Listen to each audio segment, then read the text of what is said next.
எல்லா புகழும் இறைவனுக்கு. இன்றைய திருக்குறள் நுண் பயிற்சி வகுப்பு இனிதே தொடங்கியுள்ளது. 20 வாரங்களை கடந்து விட்டோம். ஒரு மகிழ்ச்சியான ஒரு தகவல், 20வது வாரம் தமிழ் மொழி சட்ட வாரத்தின் நிறைவு விழாவாக கடந்த வாரம் மிக சிறப்பாக இங்கு கொண்டாடினோம்.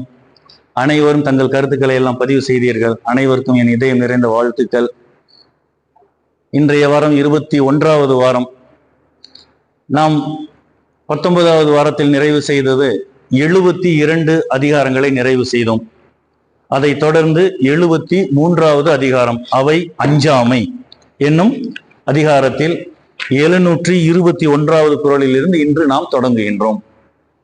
மனித வாழ்க்கைக்கு அவசியமானது எது? அவசிய தேவை எது? திருக்குறள் நுண் பயிற்சி என்பது ஒரு மிக முக்கியமான ஒரு தகவல் களஞ்சியம். வாழ்வியல் சிந்தனை, வாழ்க்கையை படம் பிடித்து காட்டக்கூடிய ஒரு பொக்கிஷம் நமக்கு கிடைத்திருக்கிறது, புதையல். முழுக்க முழுக்க வாழ்க்கையை அழகாக படம் பிடித்து காட்டப்பட்டிருக்கு. திருக்குறள் ஒரு மனனம் செய்வதற்கோ, நம்முடைய திறமைகளை வெளிப்படுத்துவதற்கோ, நான் எல்லாம் தெரிந்தவன் என்று சொல்லிக் கொள்வதற்கோ எழுதப்பட்ட நூல் அல்ல. அதில் உள்ள மைய கருத்து, ஆழமான கருத்து, நுட்பமான கருத்தை நாம் அறிந்து கொள்ள வேண்டும், தெரிந்து கொள்ள வேண்டும், புரிந்து கொள்ள வேண்டும், உணர்ந்து கொள்ள வேண்டும். அதான் முழுமை பெறக்கூடியது வாழ்க்கை தத்துவத்தில் சொல்றேன். இப்போ இதை போன்று இருக்கிற வாழ்க்கை தத்துவத்தை படம் பிடித்து காட்டியவன் வள்ளுவ பேராசன். அதை உணரும் போது நமக்கு ஒரு பக்குவ நிலைக்கு வந்துடும். யாரா இருந்தாலும், நான் ஏன் மீண்டும் ஒரு முறை எல்லோரையும் 1330 குறள் ஒரு முறை அவனும் படிங்கன்னு சொல்றேன்னு சொன்னா, அதில் செல்ல நமக்கு பல்வேறு விதமான தகவல்கள் நமக்கு கிடைக்கும். அது ஒரு அனுபவத்தில் அவரவர்கள் அகவைக்கு தக்கவாறு நமக்கு பொருள் புரியும். அதை ரசிச்சு உணர்ந்து அதை மகிழக்கூடிய ஒரு பெரிய ஒரு தாகம். அதுல அறம், பொருள், இன்பம்னு 3ஆ பிரிச்சாலும் வாழ்க்கையில பாருங்க, அந்த அறத்தை பற்றி சொல்லும் போது நன்மைகள் எல்லாம் ஒட்டு மொத்தமா அறச்சிந்தனையில கொண்டு வர்றார். அந்த அறம் பிறழும் போது, அறம் தவறும் போது அறச்சீற்றம் உண்டாகிறது. இப்படி எல்லாம் தப்பு பண்றானுங்களே, எப்படி மனம் ஏற்றுக்கொள்ளுது? தவறு அல்லவா, ஏற்றுக்கொள்ள முடியாதுன்ட்டு அந்த சீற்றம்ங்கிறது அதுதான். அப்போ சீற்றம்ங்கிறது வரணும். அற பிறழும் போதுதான் சீற்றம் வரணும், சினம் வரணும், கோபம் வரணும். ஆனா எல்லா நேரத்தையும் கோபிக்க கூடாது என்று, கோபம் கூடாது, சினம் கூடாது என்று வெகுளாமைன்னு ஒரு அதிகாரமே வச்சிருக்கிறார். இப்போ வாழ்க்கையை எப்படி படம் பிடிச்சு காட்டுறாரு? ஒவ்வொரு மனிதனுடைய வாழ்க்கையும் பல்வேறு தரப்பட்ட அனுபவங்கள் களஞ்சியமா ஒவ்வொருத்தர் வாழ்க்கையில நிறைஞ்சிருக்கு. என்னங்க ஐயா பொன்னுச்சாமி ஐயா, நான் சரியா சொல்றேன்னா, அவரவர் வாழ்வினில் 1000 அர்த்தங்கள் இல்லையா? எல்லாம் வாழ்க்கை அவன் கடந்து வந்த பாதையை பார்த்தா எத்தனை மேடு பள்ளங்கள், எத்தனை கரடு முரடுகள், எத்தனை கசப்புணர்வுகள், எத்தனை மகிழ்ச்சியான உணர்வுகள் இல்லையா? நம்ம இது அனுபவத்துல பார்க்கும்போது பல்வேறு அனுபவங்களை நம் உடன் இருப்பவர்களே, நம் சுற்றத்தாரே, நாம் பழகுபவர்களே நமக்கு கற்றுத்தர்றாங்க. அதை விட ஒரு அனுபவம் எதுவும் கிடையாது. பள்ளியில் சென்றோ கல்வி கற்றோ நூல்கள் கற்றுத்தரும் கல்வி முழுமை கிடையாது. வாழ்க்கையில நாம் அன்றாடும் நாளும் நாம் கற்கின்றோம். ஒவ்வொரு நாளும் ஒரு பாடம் கிடைக்கும், பல்வேறு அனுபவங்கள். அப்ப நல்லதை எடுத்துக்கோ, சரியில்லைன்னா விட்டுட்டு போயிட்டே இரு. அல்லவை தேயணும், அல்லவை தேய அறம் நல்லவை நாடி இனிய சொல்லின் இல்லையா? அப்போ அறம் பெருகும், நல்லவை நாடி இனிய சொல்லின். நாம் நடுநடை எல்லாம் முழுசா சொல்லாம ஏங்கன்னு சொல்றேன்னா, முழுமை எடுத்து ஒட்ட வச்சாதான் பொருள் புரியும். அறத்துப்பால்ல ஒரு கருத்து சொல்லியிருப்பாரு, அதனுடைய தொடர்ச்சின்னு பார்த்தாக்கா பொருட்பால்ல இருக்கும். அதனுடைய முழுமைன்னு பார்த்தா இன்பத்துப்பால் இடத்துல வச்சிருப்பாரு. அறிவோரும் அறியாமை கண்டற்றால் 1110வது குறள் 1110 பாருங்க எங்க கொண்டு போய் வச்சிருக்கிறார். இன்பத்துப்பால்ல கொண்டு போய் வச்சிருக்கிறார். அடுத்த வரியில வேறு பொருள், காமம் செறிதோறும் செய்களை மாட்டுன்னு சொல்லிட்டு அது சொல்ற, அது புணர்ச்சியில ஒன்று கொண்டு போறாரு. அந்த மகிழ்ச்சி சொல்வதற்கு முன்பு சொல்லக்கூடிய கருத்து, அறிதோறும் அறியாமை கண்டற்றால். அறியாமை புதுசா நான் தெரிஞ்சுக்கிறேன்யா, புதுசா தெரிஞ்சுக்கிறேன்யா அங்க சொல்ற. என்னங்க வாழ்க்கை?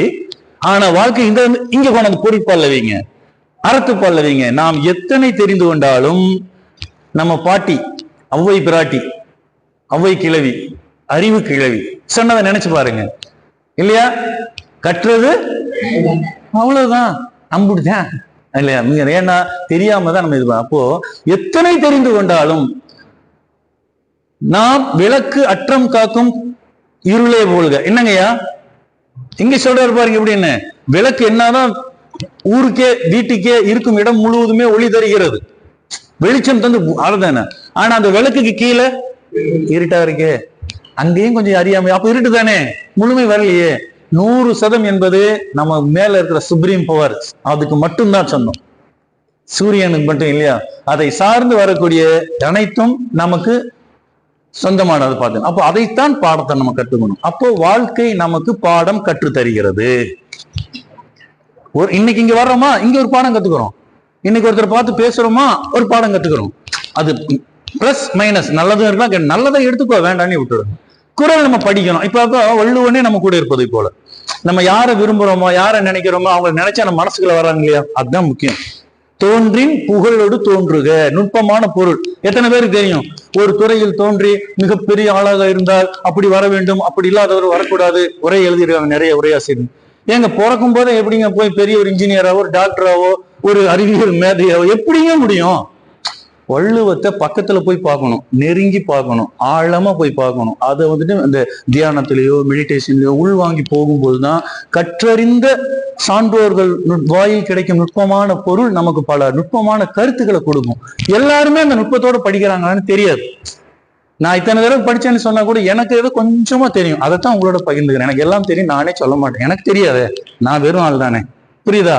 இதை நான் உணர்ந்துக்கிறேன், எனக்கு ஒண்ணும் தெரியாது, நான் வந்து எந்த சபையிலும் நான் சொல்றேன். ஏன்னு சொன்னாக்கா, ஏனென்றால் அரிதோறும் அறியாமை கண்டது. அறிய அறிய, அறிந்து கொள்ள அறிந்து கொள்ள, தெரிந்து கொள்ள தெரிந்து கொள்ள, புரிந்து கொள்ள புரிந்து கொள்ள, உணர்ந்து கொள்ள உணர்ந்து கொள்ள, ஐயோ இன்னும் நான் தெரிஞ்சுக்க வேண்டியது அப்பா எவ்வளவு இருக்குது, அதெல்லாம் எனக்கு தெரியலையே அப்படின்னு நான் நினைக்கும் போது அந்த செய்தி வந்துட்டு இப்போ எனக்கு தெரியாம தானே இருக்கேன், அறியாமை தான், இன்னோசென்ட் தானே.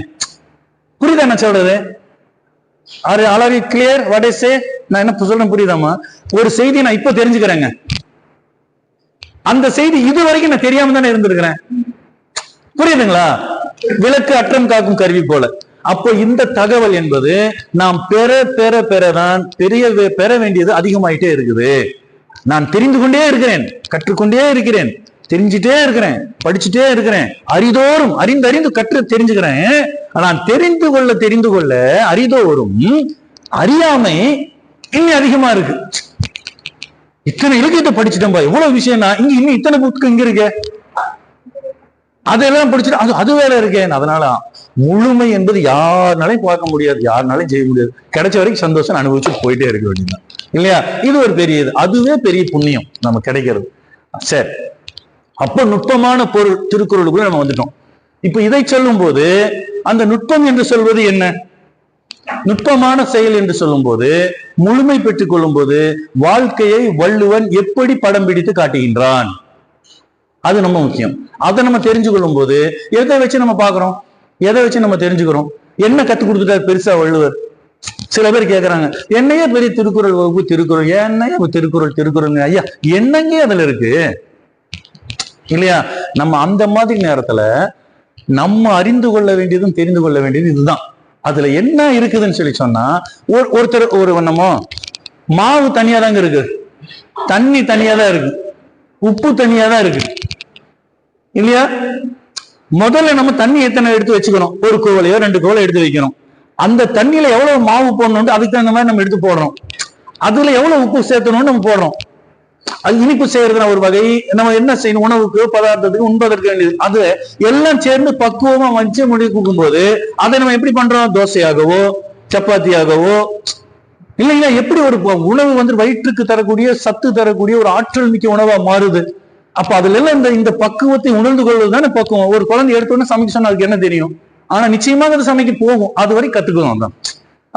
தாய் ஒரு ஆசிரியர் தான், தந்தை ஒரு ஆசிரியர் தான், நண்பர்கள் ஆசிரியர்கள் தான், பணிக்கு செல்லும் இடம் அங்கு ஆசிரியர்கள் தான். அதை ஒவ்வொரு இடமும் நாம் கற்றுக்கொள்கிறோம். ஒரு தகவல் நமக்கு கிடைக்குது என்று சொன்னால் அதை நாம் முழுமைப்பட்டுக் கொள்வதுதான் புத்திசாலித்தனம்.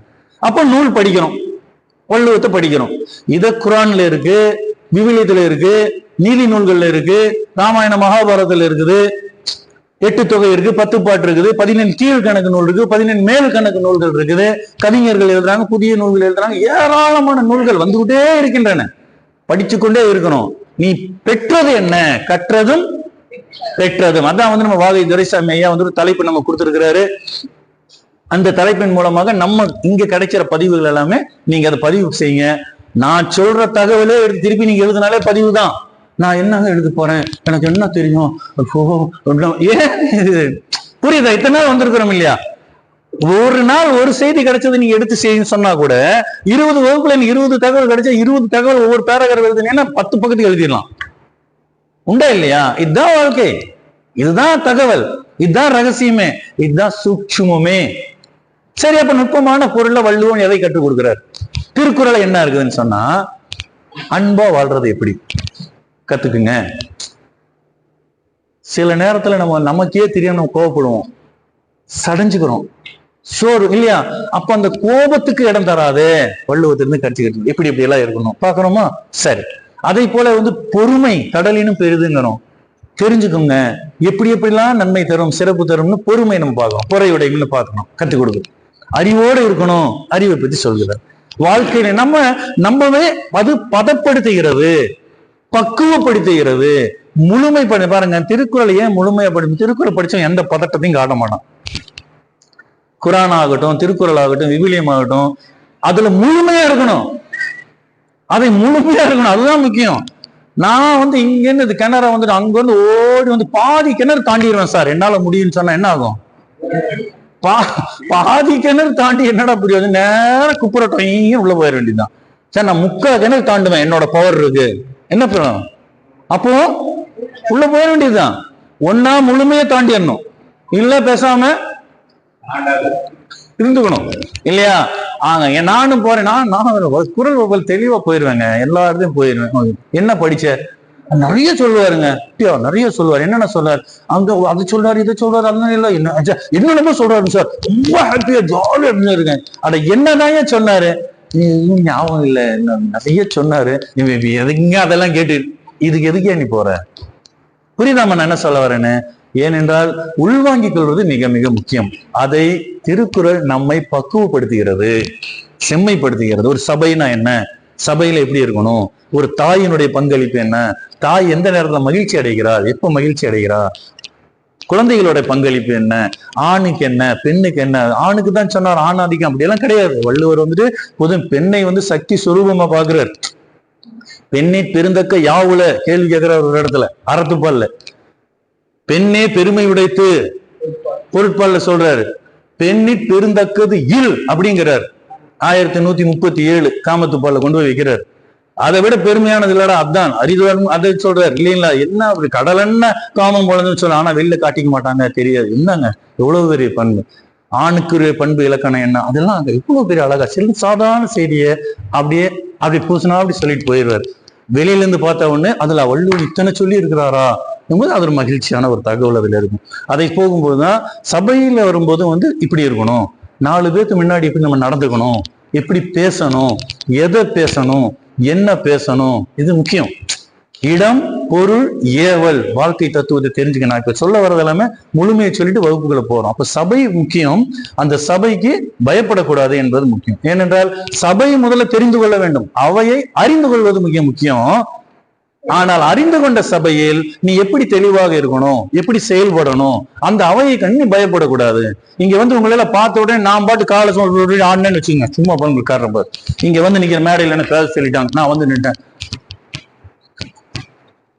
என்ன ஆகுது? காலையில நடுங்குது, நேரம் நிக்க முடியல. அந்த ஆசிரியர்கள் எத்தனை பேர் இந்த மாதிரி தெரியுங்களா? பயிற்சி வகுப்புல சொல்லி தருவாங்க.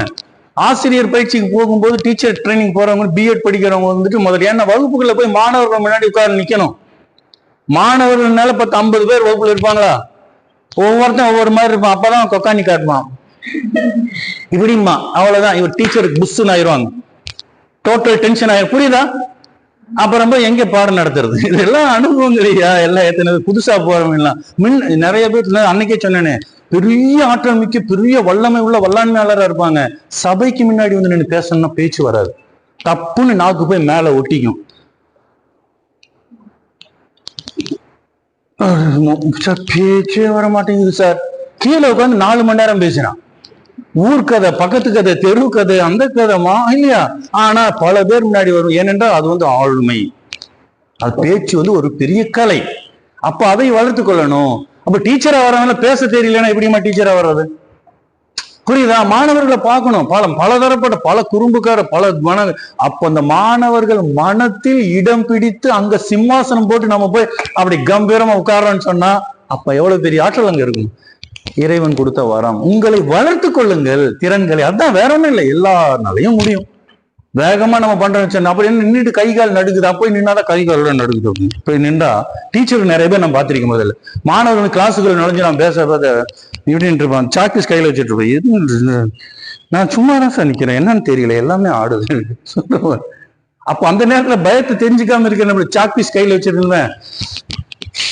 வச்சுக்கோ, ஆடாத. புரியுதா? கைய கால ஆட்டாம பேசாம தைரியமா நேரம் நின்றுட்டு உங்களுடைய தன்னுடைய பயத்தை தப்பிச்சுக்க எதையாவது ஒண்ணு புடிச்சுக்கிறது. அப்படி புடிச்சுட்டா கொஞ்சம் தெம்பா இருக்கு இல்லையா அப்படின்னு. இல்லாட்டி இது இருக்கு. ஆக இதெல்லாமே உடல் உணர்வுகளில், உடல் அங்கத்தில் ஏற்படக்கூடிய மாற்றங்கள். அச்சம் கூடாது இல்லையா? அச்சம் உடையாருக்கு அரண் இல்லை. தாத்தா சொன்னாரு. நான் சொல்லிட்டு இருக்கிறது எல்லாம் குரல் தான், பேசிட்டு இருக்கிறது எல்லாமே குரல் தான். அச்சப்பட்டவனுக்கு 10 பேர் செக்யூரிட்டி ஆபீசர் துப்பாக்கியோட வந்தா கூட இவன் தான் நடுங்கிட்டு இருக்கிறாச்சு. அவன் துப்பாக்கி, அந்த துப்பாக்கி பார்த்து இவன் பயந்துருவான். திருப்பி நம்மளை சுட்டா என்னடா பண்றது இல்லையா? சொல்றா பார்க்கலாம் நெஞ்ச நிமித்தி நிக்கிறதுக்கு அதுக்கு ஒரு பெரிய ஆற்றல். அது எல்லாருக்கும் எல்லாம் கிடைப்பதில்லை. இந்த தத்துவத்தை, இந்த நுட்பத்தை தான் குறள் ஆசான் நமக்கு கற்றுக் கொடுக்குறார். அது ஒரு பெரிய எல்லை இல்லாத ஒரு மகிழ்ச்சி, ஆனந்தம். அதுக்கு விலையே கிடையாது. அதுதான் அதுக்கு நம்மளையே நம்ம அப்படி கொடுத்துட்றோம் இல்லையா? அது போல ஒரு மகிழ்ச்சியானது. அந்த சபைக்கு நாம் பயப்படக்கூடாது. ஏனென்றால் வீரனுடைய கையில தான் வாள் இருக்கும் இல்லையா? ஒரு பேடியின் கையில வாழை கொடுத்துன்னு வச்சுக்கோங்க. அவன் போர்க்களத்துல போய் என்னத்தை சண்டை போட போறான்? அவன் அந்த வாழை தூக்கவே முடியல. அப்புறம் எங்க நம்ம சண்டை போடுறது? நம்ம திப்பு சுல்தான், மாவீரன் திப்பு சுல்தான் பத்தி எல்லாம் செய்தி தெரியும். அவருடைய வாள் 48 கிலோ எடை.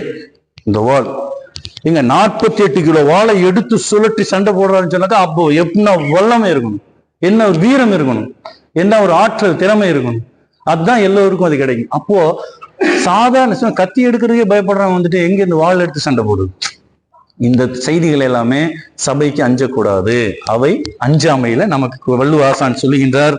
அதனுடைய முதல் குறளாக வகை அறிந்து வல்லவை வாய் சோரார் சொல்லின் தொகை அறிந்த தூய்மை அவர்.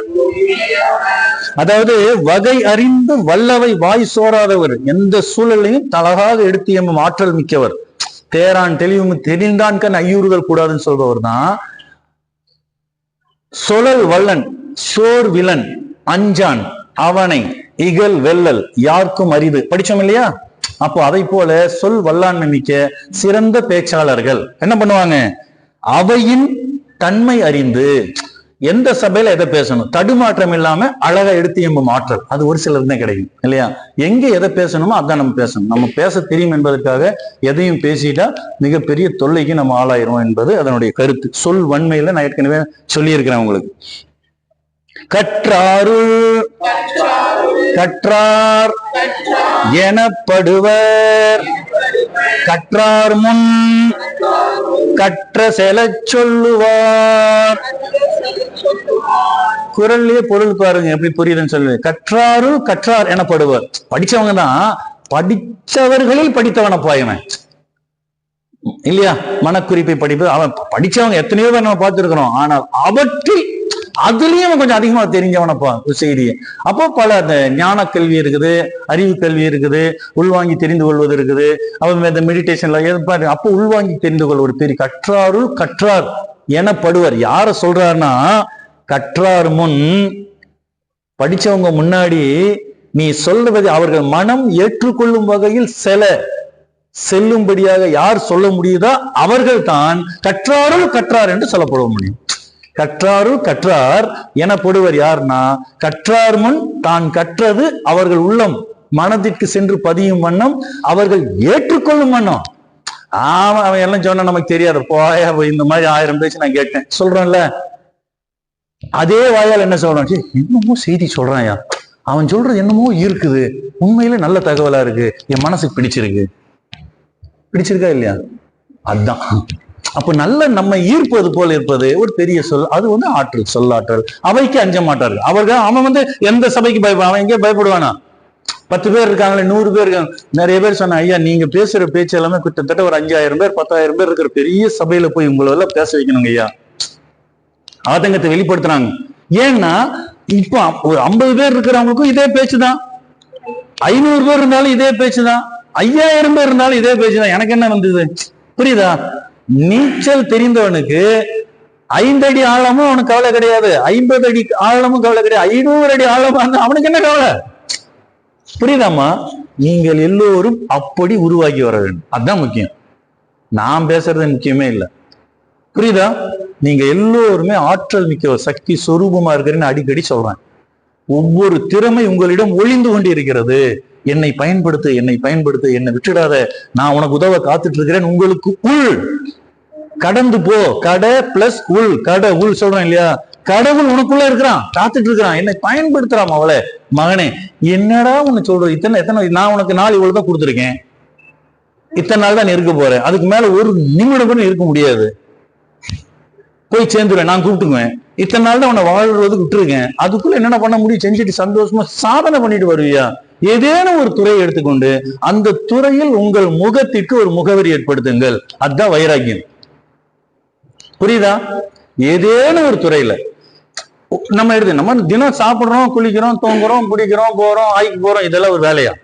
அது எல்லாரும் செய்யறது தானே. ஆடு மாடு நாய் நரி கூட அந்த வேலையை செய்யுது. புரியுதா? இன்புட் இருக்கு, அவுட்புட் இருக்கு. நான் தினம் சாப்பிடுவேங்க, தினம் போவேங்க, தினம் இது குளிப்பேன், இது பெரிய சாதனையா? மற்றவர்களை செய்வார் பெரியர். வள்ளுவர் என்ன அழகா சொல்றாரு. சரி, எல்லாமே அங்க சான்று காட்டியிருக்காரு. சிறியர் செயற்கரிய செய்யலாதா? அப்ப உங்களால முடியும். ஏதோ ஒன்று இருக்கலாம், நீ படிக்கிறதா இருக்கலாம், எழுதுறதா இருக்கலாம், ஒரு வேலையில இது இருக்கலாம், மற்றவர்கள் செய்யாத ஒன்றை செய்யுங்க, உங்களால முடியும். சரியா? செய்யலாமா? முடியுமா? குரல் வழியா சொல்லுங்களேன். கேட்கல, இது எங்கேயோ கேட்ட மாதிரி இருக்குது எனக்கு. கேட்கல. சரி, நல்லதை எடுத்துக்குவோம், அவன் இருந்து போடு இல்லையா நம்ம. ஆக நல்ல ஆற்றல் மிக்க கருத்துக்களை வள்ளுவ பேராசன் பாடம் சொல்லி கொடுப்பதை போல சொல்கிறார். அது ரொம்ப முக்கியம். நம்ம இதுல ஒரு சிறப்பு என்னன்னா, கற்றுக்கொள்வதுதான் ரொம்ப முக்கியம். ஒரு சின்ன ஒரு கதை கூட சொல்லலாம், ஏதாவது சொல்லுவேன், நான் தான் எப்பவுமே சொல்றது தானே. இயல்பா சொல்றதுன்னா, ஒரு இறை பக்தியாளன், அவர் 6 கால பூஜை சதா இறைவனை நினைச்சிட்டு கோயில்ல எப்பவுமே இருக்கிறான். அவனையே வணங்கிட்டு எப்போ போனா ரொம்ப பக்தி முத்தி போச்சுன்றது போல. ஒவ்வொரு வகையில ஒருத்தர் இருக்கிறாங்க இல்லையா? ஒருத்தர் நம்ம கிட்ட வந்து சொன்னாங்க, ஒருத்தர் கேட்டார், எனக்கே ஆச்சரியம் போய். அவர், சார் நான் எத்தனை கோயிலுக்கு போயிருக்கேன் தெரியுங்களா சார், நான் எத்தனை இடத்துல, நீங்களும் நிறைய திருக்குறளா படிச்சிருக்கீங்களா சார், உங்ககிட்ட கேட்டா ஏதாவது ஒரு நல்ல தகவல் கிடைக்கும் சார், எனக்கு ஒரு மனசு நிம்மதி வர்ற மாதிரி, என் சாந்தி அடையணும் சார், என் மனசு அந்த மாதிரி சாந்தி அடைகிற மாதிரி ஏதாவது ஒரு வழி சொல்லுங்களேன். என்ன எத்தனை நாளா சார் பண்றேன்? ரொம்ப வருஷமா அலையிறேன் சார், எனக்கு சாந்தியே கிடைக்கல சார். பேசாம சாந்தின்னு பேர் இருக்கிற ஒரு பொண்ணை கல்யாணம் பண்ணிக்கோ, சாந்தி கிடைச்சிடும் போன்னு. அவன், சார் என்ன சார் இப்படி சொல்லிட்டீங்க? என்ன அவ்வளவுதான், உனக்கு சாந்தி வேணும் அவ்வளவுதானே, சும்மா சாந்தி சாந்தி அப்படியெல்லாம் போனா கிடைக்காதுப்பா. புரியுதுங்களா? அது உள்ளுணர்வு இல்லை, இதுதான் பிரச்சனை. நீ எதை அடைய வேண்டும் என்றால் அதற்கான இலக்கு, அதற்கான வழிமுறைகள், அதற்கான நெறிமுறைகள் இருக்குது இல்லையா? நான் BA முடிக்கணும், நான் MA முடிக்கணும், டாக்டர் ஆகணும், நான் நினைச்சு ஆசைப்பட்ட ஒருத்தர் கூட்டு வந்தார். ஒரு பையனை கூட்டு வந்து சொன்னார், சார் என் பையனுக்கு நல்லா படிக்கிறான், நல்லா படிப்பான் சார், என்னப்பா ஆகணும்னு ஆசை? என் பையன் டாக்டர் ஆகணும்னு ஆசைங்க சார். அவங்க அப்பா சொன்னார். உடனே சொன்னேன், உன் பையன் டாக்டர் ஆகணும்னு நீ ஆசைப்பட்ட அவன் டாக்டர் ஆக மாட்டான். யார் ஆசைப்படணும்? பையன் ஆசைப்படணும். ஒரு ராணுவ வீரனா வரணும், நான் ஒரு பெரிய இலக்கு யார் அடைய வேண்டும் என்று நினைக்கிறார்களோ அவர்கள் ஆசைப்படணும் இல்லையா? அத்துணைக்கும் ஆசைப்படு. ஆசைப்படுறதுல என்ன சத்குரு சொல்வார் இல்லையா? ஆக உனக்கு என்ன கிடைக்குமோ அது கண்டிப்பா கிடைக்கும். கிடைக்கிறது கிடைக்காம இருக்காது, கிடைக்காது. யார் சொன்னது? வள்ளுவர் சொல்லியிருக்காரு. நிறைய பேர் ரஜினி எங்கடா சொன்னாரு இல்லையா? அப்போ நமக்கு கிடைப்பது அப்போ பரியினும் ஆகாவாம் பால் அல்ல உய்த்து சொரியனும் போகாதம. அந்த கருத்து தான் அவர் ரஜினிகாந்த் அந்த படத்துல வச்சிருக்கிறார். ஆக நல்ல கருத்துக்களை பார்த்துக்கணும். இதுதான் நமக்கு சொல்றாரு. நான் கதை சொல்லிட்டு என்ன சார் கதைன்னு சொல்லி சும்மா அதை விட்டு போட்டு போயிடாதீங்க. நான் நிறைய பேர் பாக்குறாங்க, என்னமோ சொன்னீங்க அது என்ன நினைச்சீங்களே, நான் என்னமோ கதை சொல்றேன்னு சொல்லிட்டு அதை ஆமா சார் ஆமா எனக்கு தெரியுமே நீங்க என்ன நினைக்கிறீங்கன்னு. அவன் என்ன பண்றான், 24 மணி நேரம் இறை பக்தியில இருக்கிறவன். அவன் பாக்குற வேட்டைக்கு போவான், வேலைக்கெல்லாம் போவான், இது பண்ணுவான். அவனுடைய அந்த இறைவனை வணங்குற நேரத்துல மத்த போது வேட்டைக்கு போறது இது பண்றது. ஒரு முறை வேட்டையை முடிச்சுட்டு வரும்போது வழியில பாக்குறான் ஒரு நரி ஒன்று. அந்த நரியினுடைய முன்னங்கால் இரண்டும் சப்பையா இருக்கு, சப்பானியாட்டம். அது ஏதோ ஊனத்தோட பிறந்துச்சா என்னன்னு தெரியல, அதனால நடக்க முடியல. அது தேம்பி அதை தவழ்ந்து தவழ்ந்து அந்த இழுத்துட்டு வருவது போல வந்துட்டு அதெல்லாம் நடக்க முடியாம ரெண்டு கால்ல பின்னாடி வந்துட்டு அந்த தவழ்ந்து நகர்ந்து இழுத்துக்கிட்டு அது வருது. இவன் முன்னாடி நிறைய பார்த்த உடனே எதிரில் வந்து பார்த்தான், ஒரு புலி ஒன்று வருகிறது. இவன் வேணும் தானே வேணும், திடீர்னு புலி எதிரில் பார்த்தோன்னு தன்னை பாதுகாத்துக்கணுமே, ரொம்ப முக்கியமாச்சு. உடனே ஒரு மரத்துக்கு பின்னாடி அப்படியே வந்துட்டு ஒதுங்கி என்னதான் நடக்குது பார்க்கணும் மறைஞ்சிடறான். இவனை அந்த புலி பார்க்கவில்லை. அங்கு ஏதோ அது எதையோ துரத்திட்டு வந்திருக்குது உணவுக்காக. அந்த இடத்துல வந்துட்டு ஒரு மானையோ மான்குட்டியோ ஏதோ ஒண்ணு பார்த்துச்சு, அதை துரத்திட்டு போய் அந்த மானை அடித்து விடுகிறது. அடித்து அதை உணவாக உட்கொள்கிறது புலி. தனக்கு வேண்டியதை சாப்பிட்டுட்டு கீழே போட்டுருது, அது போய்விட்டது. இந்த நகர்ந்து தேம்பி இழுத்து காலை இழுத்து கொண்டு சப்பானி நிலையில் இருந்த இந்த நரி அந்த மீதம் இருந்த அந்த மானினுடைய இறைச்சியை போய் சாப்பிடுகிறது. புரியுதுங்களா? ஒரு புலி ஒரு மானை அடிக்குது, அது உணவு எப்படி இறைவன் கொடுக்குறான் பாருங்க. தேரைக்குள் இருக்கும் கல்லுக்குள் இருக்கும் தேரைக்கும் உணவளிப்பவன் இறைவன். யார்? நீங்கள் நானும் போய் சாப்பாடு கொடுக்குறோம், அதுவும் உயிர் வாழ்கிறது அல்லவா. எல்லாம் எத்தனை நாள் வாழ வைக்கணும் என்று நினைக்கின்றானோ அந்த இறையாற்றல் வாழ வைக்கிறது. அதனால் நீ என்னடா பாக்குறேன், நான் இல்ல உன்னை பார்க்க வைக்கிறேன். நீ என்ன பேசுற, நான் இல்ல உன்னை பேச வைக்கிறேன். நீ என்ன நினைக்கிற, நான் இல்ல உன்னை நினைக்க வைக்கிறேன். இறையாற்றல் சொல்லுகிறது. இவன் பாக்குறான் அந்த புலியினுடைய மீதம் உள்ள அந்த எச்சமான அந்த உணவை போய் இந்த நரி சாப்பிடுவதை இவன் பாக்குறான் மறைஞ்சிருந்து. இவனுக்கு அப்படியே ஆச்சரியம். உடனே நேரம் அதை பார்த்துட்டு நேரம் கோயிலுக்கு போனான். போய் நேரம் முறையீடு. யார்கிட்ட? இறைவா, நீ செஞ்சது கொஞ்சமாவது நியாயமா, நீ செய்யறது கொஞ்சம் சரியில்லைன்னு. அவர் அருவமா நம்ம மனசுக்குள்ள, நான் என்னடா செஞ்சேன் உன்ன, நான் பேசாம சிவனேன்னு கிடக்குறேன் இல்லையா, என்ன முடிச்சிட்டு என் பேரை சொல்லி என்னமோ பண்ற, என்னமோ பண்ணிட்டு போ, அவ்வளவுதான், நான் ஒண்ணு வரல இல்லையா. ஆனா மகிழ்ச்சியா இரு, சந்தோஷமா இரு, அவ்வளவுதான் சொல்றாரா. அப்போ அதுக்கும் பேசாம தான் இருக்கிறார் அவர். சரி, இவன் போய் முறையீடு என்னன்னு சொன்னா, நான் உன் மீது அளவு கடந்த பக்தி உடையவன், சதா சர்வம் உன்னை நினைச்சிட்டு இருக்கிறேன், எப்பவுமே உன் நினைவாக இருக்கிறேன், நீ எனக்கு உதவி செய்யணும், வேலைக்கு நான் போறேன், சம்பாதிக்கணும், காசு பணம் வேணும். ஆனா கால 2 கால் இல்லாத சப்பானித்தனமா இருக்கிற அந்த நரிக்கு வந்துட்டு சாப்பாடு கொடுக்குறேன். நீ கண்ணால நான் பார்த்தேன் ஒரு புலி வந்துட்டு ஒரு மானை வேட்டையாடி அடிச்சு அது கொண்டு சாப்பிட்டு அந்த சாப்பாடு அதுக்கு போடுது, இது சாப்பிடுது. ஒரு நரிக்கே அதற்கு தேவையான உணவு கொடுக்கிற இறைவா, எனக்கு நீ தரமாட்டியா? உன்னையே நான் நினைச்சிட்டு இருக்கிறேன், இன்னையிலிருந்து நான் வேலைக்கு போக மாட்டேன். சிரிக்கிறார் சோமசுந்தரம். சோமசுந்தரன் முன்னாடி நின்றுட்டு அவர் சொல்றாரு, இதே சிரிப்பு தான் அவரும் சிரிச்சிருப்பாரு. ஆடா முட்டா பையில, உன்னை என்னடா நான் சொல்ல போறேன். அப்பவும் நான் சொல்ல மாட்டேன், நான் பேசாம தான் இருப்பேன். அவன் உட்காந்துட்டான் கண்ணை மூடிட்டு தியானத்துல. எப்படி எனக்கு சோறு வந்துடும்?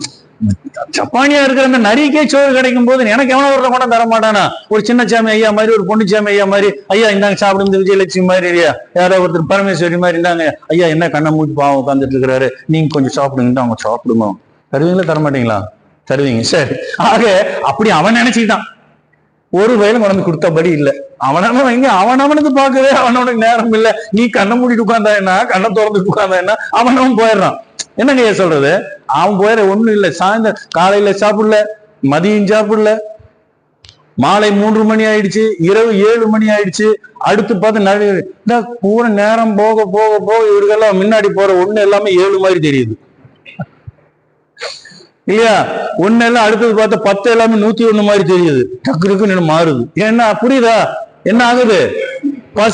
பசி வந்தால் எல்லாம் பறந்து போகும், அவ்வளவு. இவர் கண்ணெல்லாம் கிறங்குது, இதாகுது, இரவாயிடுச்சு, ஊரே ஒரு ஜனம் தூங்கிடுச்சு, இல்லையா? எல்லாம் தூங்கிட்டாங்க, அவ்வளவுதான். இவர் உட்கார்ந்து கடைசி திரும்பி பார்த்தான் உள்ளுக்குள்ள கடவுளை.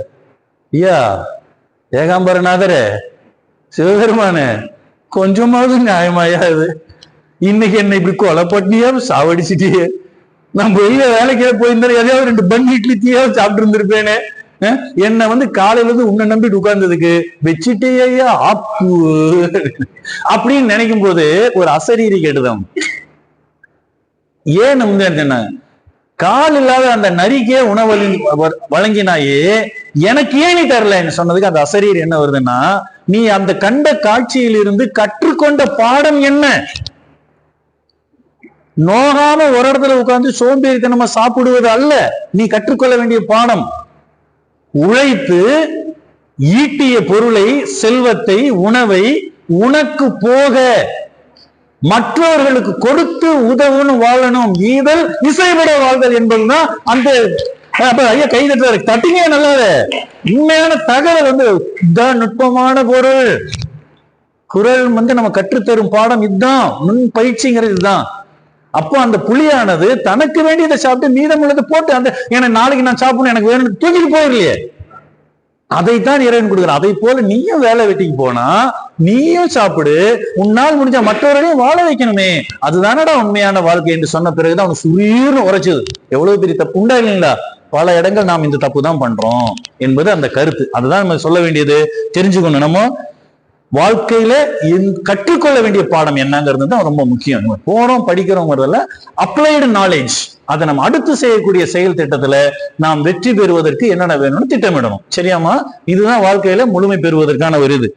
பகை அகத்து சாவார் எளிய அரியர், அவை அகத்து அஞ்சாதவர். போர்க்காலத்துக்கு சண்டைக்கு போறவன் பல பேர் போயிடுவான். சும்மா போய் கூட்டத்துல சண்டை போடுறது தானே நான் போறேன்னு போவான், இல்லையா? ஆனால் 10 பேர் 100 பேர் இருக்கிற சபை முன்னாடி நின்று பேசி சொன்னா வரமாட்டான். அவைக்கு அஞ்சுதல். இப்படி நிறைய பேர் இருக்காங்க. அரியதா இருக்குது, வர்றதில்ல.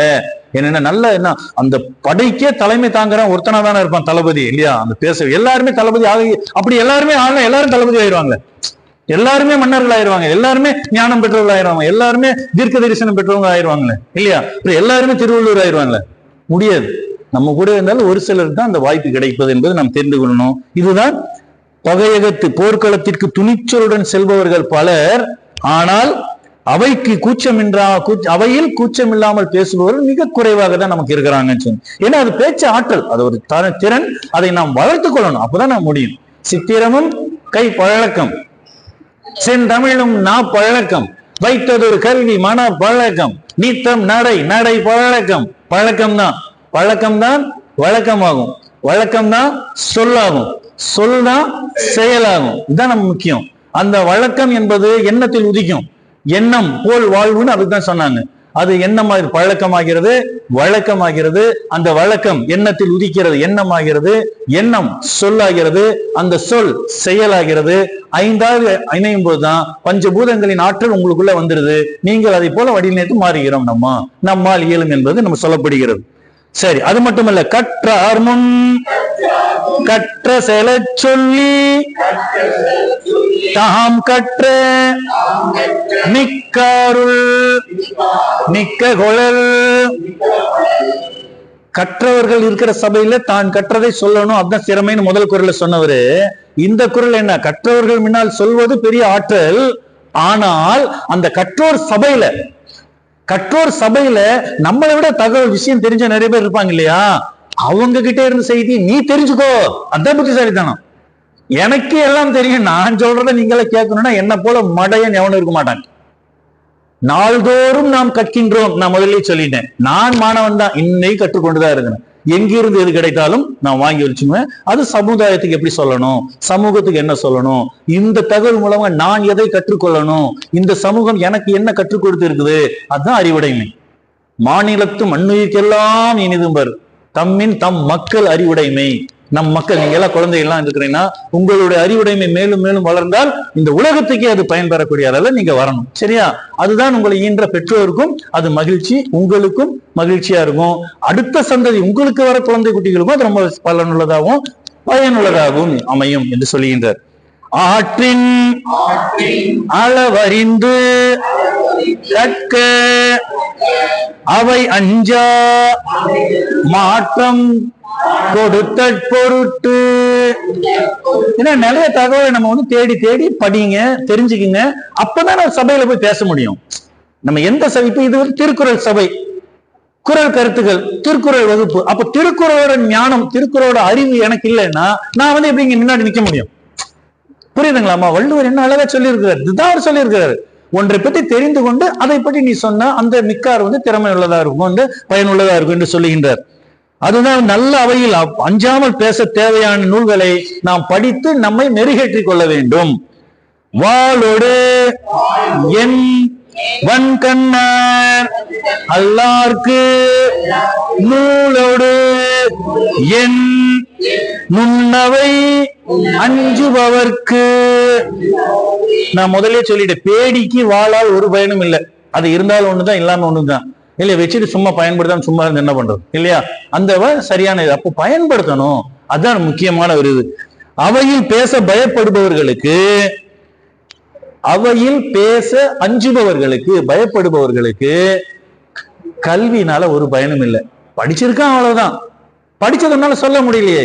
இனருள்தும் நாரா மலர் அணையர், கற்றது எதிரில் இருப்பவர்கள் உணரும்படியாக, கற்றது உணர விரித்து உரையாதார். அது விவரித்து சொல்லக்கூடிய அந்த ஆற்றல் இல்லைன்னா அப்புறம் அவன் படிச்சும் புண்ணியம் இல்லை என்று அவர் சொல்லுகின்றார். பகையகத்து பேடிகை ஒல்வாள் அவையகத்து அஞ்சும் அவன் கற்ற நூல். இந்த குறள் நான் முதலே தொடங்கும் போதே சொல்லினேன். அது என்ன சொல்லியிருக்கேன்? அவை கூச்சம் மிகுந்த ஒருவன் பெற்ற கல்வி, கற்ற கல்வி. தேடி ஒருத்தன் கையில வாழை எடுத்து சொல்லிட்டு போலதான். என்ன பயன்?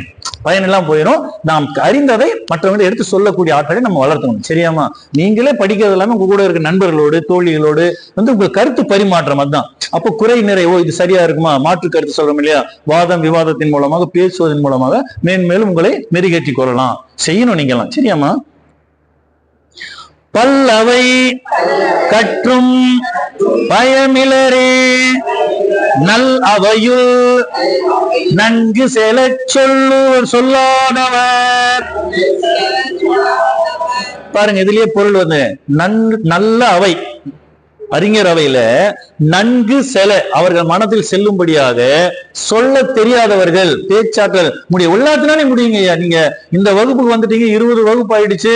சிறுமதி செல்வராஜ் ஐயா, இனி அடுத்த வகுப்புல நீங்க பெரிய பேச்சாளரா மாறணும், மாறுவீங்க, முடியும். நான் சொல்லிட்டேன், அது பழிச்சிடும். பாருங்க, அடுத்த இது உங்க மெருகேற்றுக் கொள்வதா, வேற ஒண்ணும் இல்ல. பெரிய இதுல நல்ல கவியாற்றல் பாருங்க, உட்கார்ந்துட்டு உடனே எழுதுறாரு. அது ஒரு திறமை, எல்லாத்துனாலும் முடியாது இல்லைங்களா? ஆக ஒவ்வொருவராலும் முடியும். நீங்க வந்து அந்த பக்கத்தை இனி நீங்க படிக்கல பேச்சாற்றலுக்கு. இப்ப நான் சொல்லிட்டு இருக்கேன், லேசா ஏதோ கொஞ்சம் சிறிதளவு உங்க உள்ளத்துல போய் அது உட்கார்ந்தா கூட அது வந்து பத்திக்கும். அப்படியே ஆஹா பத்திக்கிச்சு, பத்திக்கு இல்லையா? தீப்பொறி சொன்ன வேற ஒண்ணு நினைச்சாரு. ஆக அந்த செய்ய நல்ல நல்ல தீப்பொறிக்கு அவ்வளவு வல்லமை இருக்குங்க. தலைகீழாய் பிடித்தாலும் மேல் நோக்கி எரியும் தீ. தீ மட்டும் எப்ப மேல் நோக்கிதான் இருக்கும், கீழே தலை வணங்கவே வணங்காது. இறைவனிட்ட வந்து அந்த அறிவுரை கேட்டு அதை இறைவனிடத்தை ஆணையிட்டு வந்துச்சாம, எந்த சூழ்நிலை தலை வணங்க மாட்டேன் செய்தியா வரும். அதுல இறைவனே ஒரு முறை எனக்கு தலை வணங்குங்க, நான் ஒன்னும் தலை வணங்க மாட்டேன், நீ தான் என்ன படைச்ச, உன்னைதான் தலை வணங்குவேன், நீ குறிப்பிட்ட மக்களுக்கு எல்லாம் நான் தலை வணங்க மாட்டேன்னு. சரி நான் பாக்குறேன், சரி பாக்குறேன். அதுதான் வந்துட்டு டெவில்னு சொல்றோம் இல்லையா? அதை நம்ம சொல்றோம். இதை வந்துட்டு உருதுல அரபியில ஷைத்தான் சொல்றோம், பேய்ங்கிற இதெல்லாம். இது மனசை கலைக்க போகும், மனசை வந்து இது பண்ண செய்யும். நீ எந்த சூழ்நிலை இறைவன் என்ன உண்மையா நம்புறவன், எந்த சூழ்நிலை எங்கிட்டதான் நினைச்சிட்டு இருப்பான், நீ சொன்னாக்கா மாதிரி உனக்கும் எனக்கு சின்ன போட்டி வச்சுக்கலாம் போன்னு சொல்லி அனுப்பிச்சாரம். அதை போல நல்ல ஆற்றலை வந்துட்டு தன்னுடைய தனித்தன்மை விட்டு கொடுக்க கூடாது. நெருப்பா இருக்கணும், தன்னை எப்பவுமே மேல் நோக்கி சிந்தனையா இருக்கணும். பல இருக்கிற சபையில கூட அந்த இது நம்ம பயனில்லாம போய்விடும் என்று சொல்லுகிறார். அவையில் புரிந்து கொள்ள ஏற்றுக்கொள்ளும்படியாக பேச தெரியாதவர்கள் பெற்ற கல்வியினால் ஒரு பயனும் இல்லை என்று சொல்லுகிறார். கல்லாதவரின் கடை என்ப கற்ற அறிந்தும் நல்லார் அவை அஞ்சுபவர் சரியான சொல்றது. அப்ப தான் கற்றதை பிறர் முன் பேச அஞ்சுபவர் படிக்காதவரை விட கீழானவர் தான்யா. அவரை உயர்த்தி எப்படி நான் பேசுறது? நல்லா படிச்ச படிப்பாளியா இருக்கிற, நல்ல அறிவாளியா போல தெரிகிறாரு, 2 வார்த்தை பேச மாட்டேங்கிறானே, இவனால என்ன பயன் என்று நினைப்பது போல இருக்கும். சரி, உலர் எனினும் இல்லாரோடு ஒப்பர் கலன் அஞ்சி கற்ற செலச் சொல்லாதார். உலர் எனினும் இல்லாரோடு ஒப்பர். நீ இருந்தும் இல்லாதவனோட தான் பண்ணினா, இப்ப கற்றவர் முன்னாடி பேச தெரியலன்னா உனக்கு எந்த பயனும் பலனும் இல்லை என்று இந்த குறள் மூலமாக சொல்கின்றார். அதை தொடர்ந்து இது அவைக்கு அஞ்சாமை எல்லாம் சொல்றோம். இதெல்லாம் எல்லாம் சொல்றோமே, இந்த அத்தனையும் சொல்ற நம்ம எங்க இருக்கிறோம்? இந்த பூமி தாய், அதற்கான ஒரு இடம், நாம் தங்கும் இடம், அந்த இடம் தான் நாம் வாழும் நாடு. நிறைய பேர் நான் இந்த நாட்டில் வாழ்கிறேனே, இந்த நாடு எனக்கு என்ன செஞ்சுச்சு கேள்வி கேட்கிறேன். நாடு என்ன செய்தது நமக்கு என கேள்விகள் கேட்பது எதற்கு? நீ என்ன செய்தாய் அதற்கு என நினைத்தால் நன்மை உனக்கு. நம்ம அப்படி நினைக்கிறோமா? எனக்கு என்ன கிடைக்கும் இல்லையா? எல்லாமே மாற்றுதல் போறதுனாலதான் பல்வேறு பிரச்சனைகளை நம்ம பார்க்கிறோம். அந்த நாடு எப்படி இருக்க வேண்டும்? தள்ளா விலையுள்ளும் தக்காரும் தாழ்விலார் செல்வரும் சேர்வது நாடு. தாழ்விலார், அதாவது தாழ்விலா செல்வன். இவ்வளவு பெரிய செய்தி சொல்ற பாருங்க. ஒரு நாடு என்று சொன்னால் குறைவற்ற விளைச்சல் இருக்கணும், தள்ளாத விலையிலும் குறைவற்ற விளைச்சல் இருக்கணும். அப்ப எல்லாமே சாப்பாடு பஞ்சம் வராம இருக்கும், சோறு தண்ணி கிடைக்கணும். அது கிடைக்கலன்னு பிரச்சனை இல்லவா? அப்ப விளைச்சல் இருக்கணும், தகுதியுள்ள பெரியவர்கள் இருக்கணும், அறிவாற்றல் நிறைந்த பெரியவர்கள் இருக்கணும். அது மட்டுமல்ல, குறைபாடில்லாத செல்வ வளம் மிக்க கொடுத்து உதவும் மனம் மிக்கவர்கள் நம்ம கூட இருந்தாக்கா நமக்கு பலன் தரும். அவ்வாறு இருப்பதுதான் உண்மையான ஒரு நாடு, சிறந்த நாடு என்று சொல்கிறார். ஒரு நாட்டிற்கான இலக்கணத்தை இந்த அதிகாரத்தில் நமக்கு அழகாக படம் பிடித்து காட்டுகிறார். பெரும் பொருளால் பெட்டக்கதாகி அருங்கோடல், அருங்கேட்டால், அருங்கேடு இந்த அருங்கேட்டால் ஆற்ற விளைவது நாடு. பல வகை பொருள் வளத்தால் இயற்கை அழிவையும் தாங்கி, எந்த சூழலையும் தன்னை தாங்கிக் கொள்ளக்கூடிய வல்லாண்மை உள்ளதா ஒரு நாடு இருக்க வேண்டும். அது வளம் குறையாமல் இருப்பது நாட்டிற்கான சிறப்பு என்று சொல்லுகின்றார்.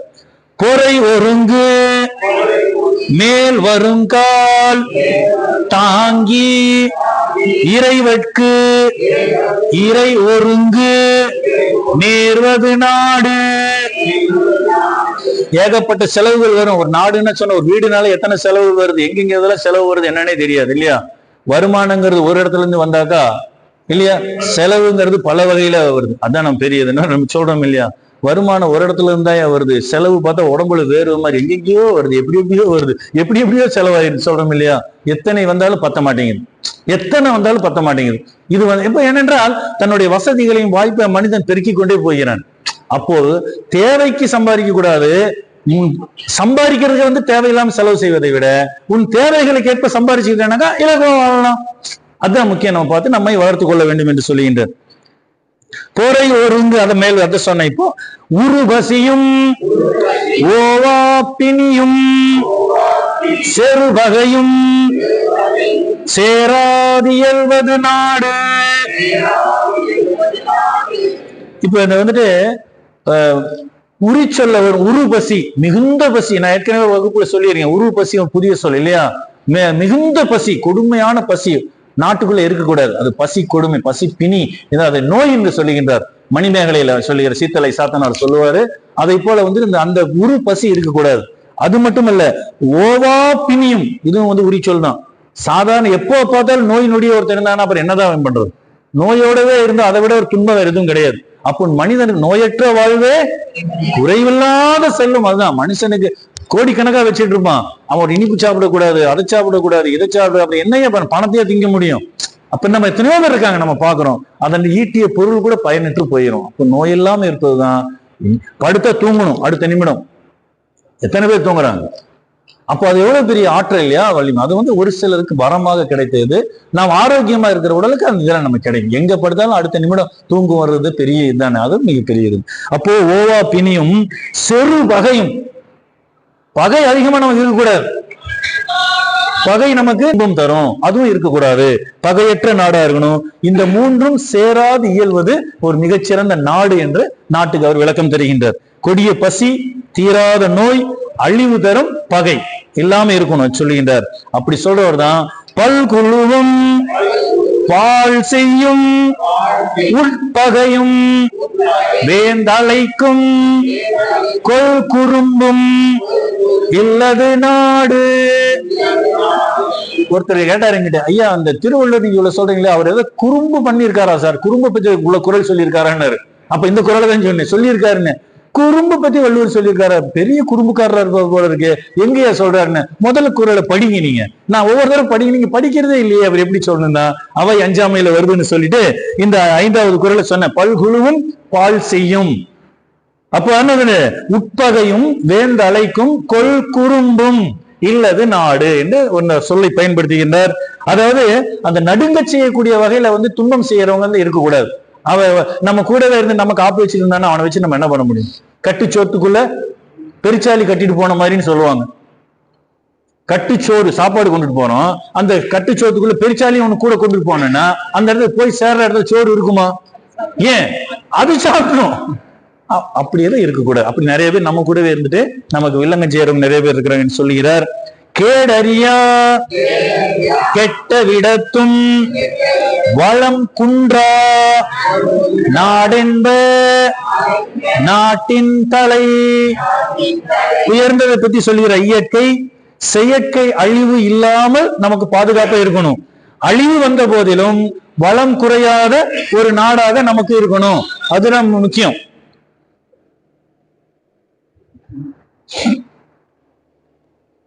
இதை போல ஒரு நாடு அமைய வேண்டும் என்று அவர் சொல்லுகின்றார். அதை மட்டுமல்ல, இருகுணலும் வாய்த்த மழையும் வரு புனலும் வல் அரணும் நாட்டிற்கு உருபு. என்ன ஒரு கருத்து பாருங்க, உறுப்புகளை பற்றி சொல்லுகிறார் வள்ளுவர். பாருங்க, வள்ளுவன் உடல்ல தான் உறுப்புகளை சொல்லுவோம். கண்ணு, காது, மூக்கு, வாயு, பல்லு, கையு, காலு, ஒவ்வொரு பொருளுக்கும் ஒவ்வொரு பேர் வச்சிருக்கான் இல்லையா? உறுப்புகளை தான் சொன்ன. இது என்னோட கைங்க, என்னோட உறுப்பு இது சொல்லுவோம். நாட்டிற்கு உறுப்பு இது பாருங்க வள்ளுவர் பயன்படுத்தி இருக்கிறார். ஊற்று நீர், புனல்னா நீர் எழுதிக்கிடுங்க, முக்கியமான புதிய சொல்லது புனலும். இரு புனலும், ஊற்று நீர், மழை நீர், தானாக ஊறி வரக்கூடிய ஊற்று நீர், வானத்திலிருந்து வருவது மழை நீர். அப்ப ரெண்டும் இருகுணலும். வாய்த்த மலையும், நம்மளை சுற்றி மலைகள் இருக்கணும் பாதுகாப்பா. ஒரு நாடுனா செக்யூரிட்டி. ஒருத்தன் படைக்கு வர்றவன், சண்டைக்கு வர்றவன் நாடு கடந்து மலைகளை கடந்து மேல ஏறி கீழே வர யோசிப்பான், அவ்வளவு சீக்கிரம் வரமாட்டான். பாரி பரம்பு மலைக்கு சொந்தக்காரன், வேந்தர்களாலே உள்ள போக முடியல. தனக்கு பாதுகாப்பு அரணோட நாடு எப்படி ஒரு பரணோட இருக்குது, சான்றுகள் இருக்குது, ரொம்ப முக்கியமானது. அது பாருங்க, வரு புனலும்.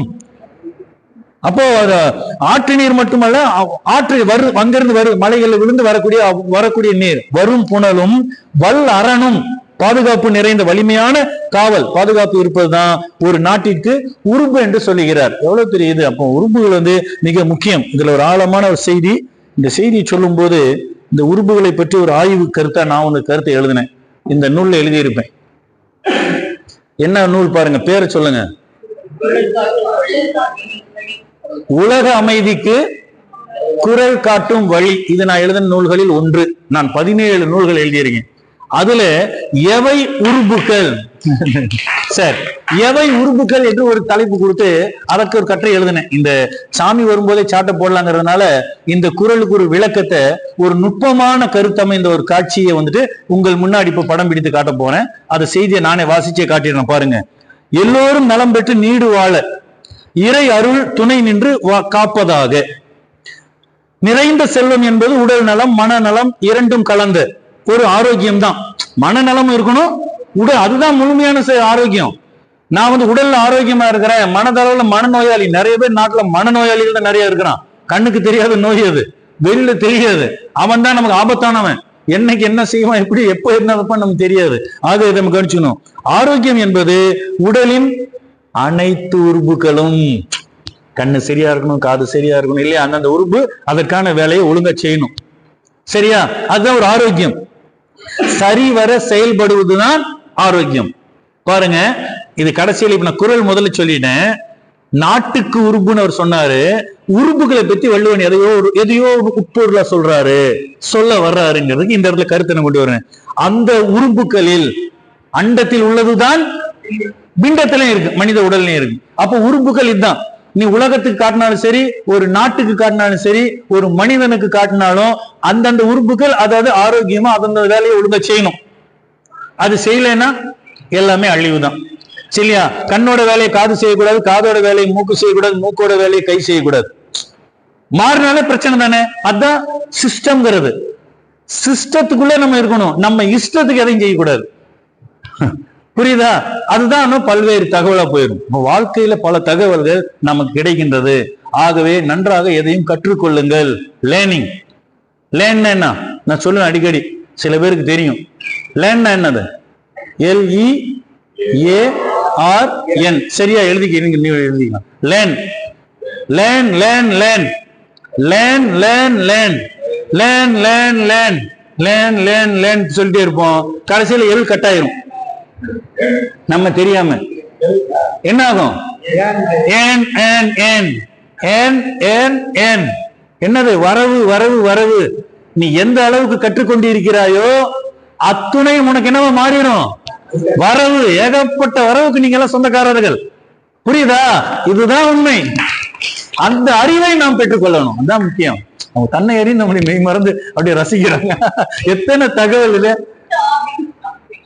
சிறப்பு சிறப்பு. இதான் உண்மை. நம்ம ஒன்றை கற்றுக்கொள்ளணும், ஒன்றை தெரிந்து கொள்ளும் போது நம் மனம் எதோ விரும்புகிறது, மனம் விரும்புதே இல்லையா? அப்போ அது நல்லது, நல்ல தகவல் கிடைக்கிட்டு. பாப்பாவே அழகா சிரிக்கிறார். சரி, இப்ப பாருங்க, கண்ணு, காது, மூக்கு, வாய், இதயம், நுரையீரல், கை, கால், வயிறு என அனைத்து உறுப்புகளையும் சரிவர பேணுதல் வேண்டும். இந்த அனைத்து உறுப்புகளும் இணைந்த தேகத்தை மனிதன் என்கிறோம். இது இயற்கை, இதுதான் இயல்பு. ஆனால் வள்ளுவ பேராசான் 2000 ஆண்டுகளுக்கு முன்பு எவை நாட்டிற்கு உறுப்புகள்னு சொல்லிட்டார். இப்ப நம்ம அதை பார்த்தோம். இரு புனலும் வாய்த்த மலையும் வருபுணலும் வல்லரணும் இல்லது நாட்டிற்கு உறுப்புன்னு சொன்னவர் தான். ஊற்று நீர், மழை நீர், 2 வகையான நீர்கள் இயற்கையாய் அமைந்த அரணாய் விளங்கும் மலை நமக்கு இருக்கு. நம்ம நாட்டுக்கு இமயமலை வடக்கே இருக்கு, 3 பக்கமும் கடல் இருக்கு. அவ்வளவு சீக்கிரம் எவனும் உள்ள நுழைய முடியாது. எவ்வளவு பெரிய அரண் இயற்கையாவே அமைஞ்சிருக்குது. 3 பக்கம் கடல் இருக்குது, 4 பக்கம் கடல் இருக்குது. இப்போ அதுக்கு நம்ம ஒண்ணும் பண்ண முடியாது இல்லையா? 3 பக்கமும் கடல் இருக்கு, எல்லா பக்கமும் கடன் தான் இருக்குது. எத்தனை லட்சம் கோடி கணக்கு பார்த்தா ஒவ்வொருத்தருக்கும் எத்தனையோ லட்சம் ரூபாய் வருதாமா, எத்தனையோ கோடி ரூபாய் வருது ஒவ்வொருத்தருக்கும். 140 கோடி பேரும் 2 லட்சம் கோடி ரூபாய்க்கு மேல கடன் இருக்குதாமா. இந்த கடனை வெறும் 140ஆல வகுத்து பாருங்க. அத்தனை கோடிக்கு நம்ம எல்லாமே கடன்காரனுக்கு. நம்ம இத்தனை கடனே நமக்கு இத்தனை கோடி இருக்கும்போது நம்ம எவ்வளவு பெரிய கோடீஸ்வரர்கள். நம்ம இப்படி நினைச்சது தூங்கும் போது கனவு காண வேண்டியதுதான். நாடு எங்க போய் தொலையுதா, எப்படிதான் சரி பண்ணுவாங்களோ, இறைவா நீ தான் காப்பாத்தணும். சரி, நம்ம இறைவன் விட்டுறலாம், நம்ம இது பண்ண வேண்டாம். இப்போ ஒரு கற்பனை பாருங்க, குறளுக்குள்ள நம்ம பயணிக்கிறோம். சரியா, ஒரு டிராவல் பண்ணலாமா? இப்ப பாருங்க, வள்ளுவர் என்ன கற்பனையை அறிவிற்கு துணையாக கொண்டு இன்பத்தை உண்மையோடு கலந்து கூறும் கலைதான் இலக்கிய கலை. இலக்கியம் என்பது இதுதான். என்னங்க கவிஞரே, அப்போ கலந்து கொடுக்கணும் இந்த செய்தியை. இப்ப போகும்போது என்ன வருது பாருங்க, கற்பனை அதன் துணை. இலக்கியத்துக்கு கற்பனை துணை செய்யுது, சிந்தனை போகுது, கவிஞர்கள் நிறைய செய்திகள் நமக்கு கிடைக்குது. உண்மையே உள்ளீடு, உண்மையே இருக்கணும், சும்மா அடிச்சு விடக்கூடாது. எல்லாமே தன்னை பற்றி பெருமையாக சொல்லிக் கொள்ளணும், அதில் உண்மை என்று 1-2 கலந்து இருக்கணும். எல்லாமே அடிச்சு விடக்கூடாது இல்லையா? விட்டு புருடா விடுறான்னா பின்னாடி ஒரு தண்ணிட்டு இப்படிமா சுத்திட்டு இருக்கிறாடா நிறைய இல்லையா? நம்ம சொல்றோம் இல்லையா? எல்லாமே தெரிஞ்சிடும், உண்மை பேசுறாங்களா பொய் சொல்றாங்களா. ஆகவே நம்ம இருக்கணும். அப்போ உண்மையே உள்ளீடு, இன்பமே அதன் விளைவு, விளைச்சல். யார் சொல்றாரு பாருங்க, என அறிஞர் ஜான்சன் கூறுவதை போல இதோ ஒரு சிந்தனை சிதறல். நம்ம சிந்தனை, எனக்கு என்ன சிந்தனை வந்திருக்கு பாருங்க. ஒரு நாட்டினுடைய உறுப்புகள் தான் மனிதனுடைய உறுப்புகள். நாட்டினுடைய உறுப்புகள் தான் மனிதனோட உறுப்புகள். மனுஷனுக்கு வந்திருக்க இப்போ மனிதனுக்கு நாட்டின் உறுப்பு வேறு, மனிதனின் உறுப்புகள் வேறு. எப்படிங்க நாட்டோட உறுப்பு மனுஷன் கூட ஒட்ட வைக்கிறது? அது வேறு, இது வேற ஆச்சு. உண்மைதான். சரி, அண்டத்தில் உள்ளதுதான் பிண்டத்தில் இருக்கு நான் இப்ப சொன்னேன் என்பதை போல நாடே மக்கள், மக்களோடு நாடு. இத ஒரு ஒப்புமை பாருங்க. தலைமுடியே காடு. நாட்டையும் நினைச்சு காடுன்னா நாடுனா காடு இருக்கணுமா? தலைமுடியே காடு. அதில் உள்ள ஈரும் பேணும் விலங்குகள். சரியா? நெற்றி சமயம். அடையாளத்தை காட்டுறீங்களா? நெற்றியே சமயம். கண்கள் கல்வி. சென்று பற்றும். இது காது வந்து விழும். நாளும் நாம் கற்கின்றோம். கண்கள் கல்வி, எஜுகேஷன். சரியா? சரி. மூக்கு சுகாதாரம். சரியா? தேவைப்படுது. வாய் பத்திரிகை. வாய் தான் பத்திரிகைகள். பற்கள் ஆலைகள். அரைச்சு தள்ளிடுது. எது இருந்தாலும் எதை போட்டால் அவ்வளவுதான், அரைச்சு தள்ளிடும். கொஞ்ச நேரத்துல டீ வடை காப்பி எல்லாம் வரப்போகுது. எது கிடைச்சாலும் சரி போட்டு அது உண்டா இல்லையா? பற்கள் தான் ஆலைகள். கழுத்து தலைக்கு உடம்பு பாதுகாப்பா இருக்கு. Security officer. கழுத்து காட்டி என்ன ஆகும்? தாங்கிட்டு நிக்கிறது, பாதுகாப்பு. கைகள் எல்லா வேலையும் செய்யுது, தொழிற்சாலை. கைகள் தொழிற்சாலை. கால்கள் போறது அதானே, போக்குவரத்து. அதுலதான் பயணம் போற போக்குவரத்து. வயிறு விவசாயம். அதானே எல்லாம் விளைச்சல் நடக்குது, உள்ள நடக்குது, மாத்துது, சக்தியா மாத்துது, உடலுக்கு வேண்டிய இதை ரத்தமா அனுப்புது. எல்லா வேலையும் உள்ள என்னென்ன அக்ரிகல்ச்சர் வேலை எல்லாமே அங்கேதான் நடக்குது. உள்ள போறது, எடுக்கிறது, வேண்டியது, கழிவை வெளியில தள்ள வேண்டியது, ரத்தமா மாத்த வேண்டியது, உடம்புக்கு அனுப்பு, தலைக்கு கை, கைக்கு மூளைக்கு, இதயத்துக்கு எல்லாமே செய்யுது இல்லையா? அந்த வேலையை அது செய்கிறது. நெஞ்சு நெஞ்சார மனசார. பண்பாடு கல்ச்சர். நெஞ்சுதான் பண்பாடு. சரி, ஒரு தனி மனிதனுடைய பண்பாடுதான். ஒரு மனுஷனுக்கு இத்தனை உறுப்புகள் சொன்னோமே, இந்த தனி மனிதனுடைய பண்பாடு சிறந்தால் ஒரு நாட்டினுடைய பண்பாடு சிறக்கும். ஒரு நாட்டின் சிறப்புக்கு மனுஷன் தான், மனிதர்கள் தான். ஒரு நாடு மக்கள்ங்கிறது யாரு? உயர்ந்தோர் மேற்று. கல்லனும் பல்ல நம்ம கையவனையை நம்ம உயர்ந்தவர்கள் சொல்ல முடியாது. உலகம் என்பது உயர்ந்தோர் மேற்று. மேலானவர்கள் நல்ல பண்பாளர்களா இருக்கணும். நல்ல பண்புடையார் பட்டு உண்டு உலகம் என்று வள்ளுவர் சொல்கிறார். ஒரு தனி மனிதனுடைய ஒழுக்கம் தான் அவன் வாழும் நாட்டின் ஒழுக்கமாக அமையும். ஆகவே நம் உறுப்புகளை பாழாக்கி விடாமல் நன்கு பயன்படுத்தி பண்பாட்டை காத்து தனி மனித ஒழுக்கம் பேணி நாமும் வளமடைந்து நாட்டையும் வளப்படுத்துவதே அறிவின் பயன். அதுதான் ஒரு நல்லதொரு சமுதாயம் உருவாக முடியும் என்பது உருபுங்கிற ஒரு சொல்லுதாயான்னு நான் சொன்னேன். அதுக்கு இத்தனை இழுக்கிறையா, இத்தனை விஷயம் அதுல இருக்குதா நினைச்சு பார்த்தோம் இல்லையா? ஆக இந்த செய்திகள், இது போன்ற தகவல்கள்லாம் எல்லா இடத்துலயும் நம்ம கிடைக்காது. கிடைக்கும் போது நம்ம படிச்சுக்க வேண்டியது. நல்ல தகவல் யாரு சொன்னா என்ன, எங்கிருந்து சொன்னா என்ன? இது ஒரு அன்னூர் பாட்சியா தான் சொல்லணும்னு இல்லை, இது ரசன் பாவா தான் சொல்லணும்னு இல்லை, இல்லையா? அப்போ மெய்ப்பொருள் காண்பது அறிவு. சொல்லப்பட்டது எங்கிருந்து என்று நினைக்காதீர்கள், சொல்லப்படும் கருத்துக்கு முக்கியத்துவம் கொடுங்க என்று அவர் சொல்லுகின்றார். பிணியின்மை செல்வம் விளைவின்பம் ஏமம் அணி என்ப நாட்டிற்கு இவ் ஐந்து உறுப்புகளை மிக அழகாக அவர் படம் பிடித்து காட்டுகிறார். நோயற்ற வாழ்வு, நல்ல செல்வம், விளையும் பொருள், விளைபொருள், அடுத்தது மகிழ்ச்சி, அந்த இன்பம், விளைவு, இன்பம், மகிழ்ச்சி. அவர் சிறந்த காவல். ஏமம் என்றால் காவல், பாதுகாப்பு. ஏம புனைய ஏமம் என்றால் பாதுகாப்பு சொல்றது, காவல். இந்த ஐந்தும் நாட்டிற்கு அழகு என்று சொல்லுகின்றார். நாடென்ப நாடா வளர்த்தன நாடல்ல நாட வளம் தரும் நாடு. நாடுனா ஒரு நாட்டை குறிக்கும். நாட என்றால் விரும்புதல் என்று பொருள். நாட நாடி விரும்புதல். அப்ப நாம் விரும்புவது போல நம்மை மாற்றிக்கொள்வது உண்மையான நாடு அல்ல. இயற்கையாகவே நாட வளத்தக்க நாடு உண்மையான இது இல்லை என்று சொல்கிறார். நாடா வளர்த்தனதான் நம்ம எந்த விதமான இதையும் நாடாமல் இயற்கையாகவே நமக்கு அமைஞ்சிருந்தா அது ஒரு சிறந்த நாடு என்று இந்த குறள் மூலமாக சொல்லுகிறார்.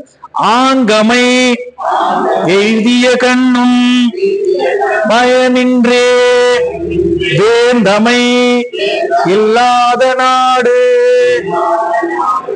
எல்லாம் சொல்லிட்டு கிரீடம் வச்ச மாதிரி ஒரு இடத்தை முடிக்கிறார். எல்லா சிறப்பும் இருக்குப்பா, எல்லா நலன்களும் இருக்கு, எல்லா வளங்களும் இருக்குது, எல்லா பாதுகாப்பும் இருக்குது. ஒரு நல்ல தலைவன் இல்லை, அந்த நாடு என்ன ஆகும்? ஆங்கமை எய்திய கண்ணும் பயமின்றே, பயன் இல்லை. யாருக்கு? வேந்தமை, நல்ல ஒரு வேந்தன் அரசன் நம்மை ஆள்பவன் சரியா அமையலன்னா எல்லாமே நாசம் பண்ணிட்டு போயிடுவாங்க என்று வள்ளுவ பேராசன் சொல்லுகின்றார். உண்மையான நல்ல தலைமை அமைவது மிகப்பெரிய ஒரு வரம். அது இல்லைன்னா அது வெளியில உதவுவது போல இருக்குமே தவிர முழுக்க முழுக்க சுயநலமா வாழ்க்கை அமைஞ்சிரும் அவர்களுக்கு. அதனால் அவங்க ஒருத்தர் பாதிப்பல்ல, ஒட்டுமொத்த நாடே பாதிக்கும் என்று அந்த குறள் மூலமாக சொல்லுகின்றார். நமக்கு அதுதான் முக்கியமா. ஏனென்றால் அதுதான் பாதுகாப்பு. நல்ல மன்னன் அமைவது நமக்கு பாதுகாப்பு, அரண் என்று சொல்லுகிறார். அடுத்த அதிகாரமே அரண் என்றே நமக்கு வருகிறது. அதை பார்த்துடலாம், ஒரு நிமிடம் முடிச்சிடலாம். ஆற்றுபவர்க்கும் அரண் பொருள் அஞ்சி தற்போற்று அவர்க்கும் பொருள். ஆற்றுபவர்க்கும் அரண் பொருள் அஞ்சி தற்போற்றுபவர்க்கும் பொருள். பாருங்க, தாக்குபவர்களா இருந்தாலும் தாக்குபவருக்கும் காவல் தேவை. நம்மளை எதிரிகள் தாக்க வரான அவனுக்கும் காவல் தேவை இல்லையா? எதிர்த்து நின்று தம்மை காத்துக்கொள்ளவும் காவல் தேவை. நம்மளும் பாதுகாப்பா இருக்கணும், அப்பதான் அவனை ஜெயிக்க முடியும். இல்லைன்னா நம்மளும் மாட்டிக்குவோமே, பிரச்சனை வந்துடுமே. அப்போ பாதுகாப்புங்கிறது அவர்களுக்கு மட்டுமல்ல, இவர்களுக்கும் தேவை, உங்களுக்கும் தேவை, எனக்கும் தேவை, அனைவருக்கும் தேவை என்று வள்ளுவன் சொல்லுகின்றார். மணி நீரும் மண்ணும் மலையும் அணி நிழல் காடும் உடையது அரண்.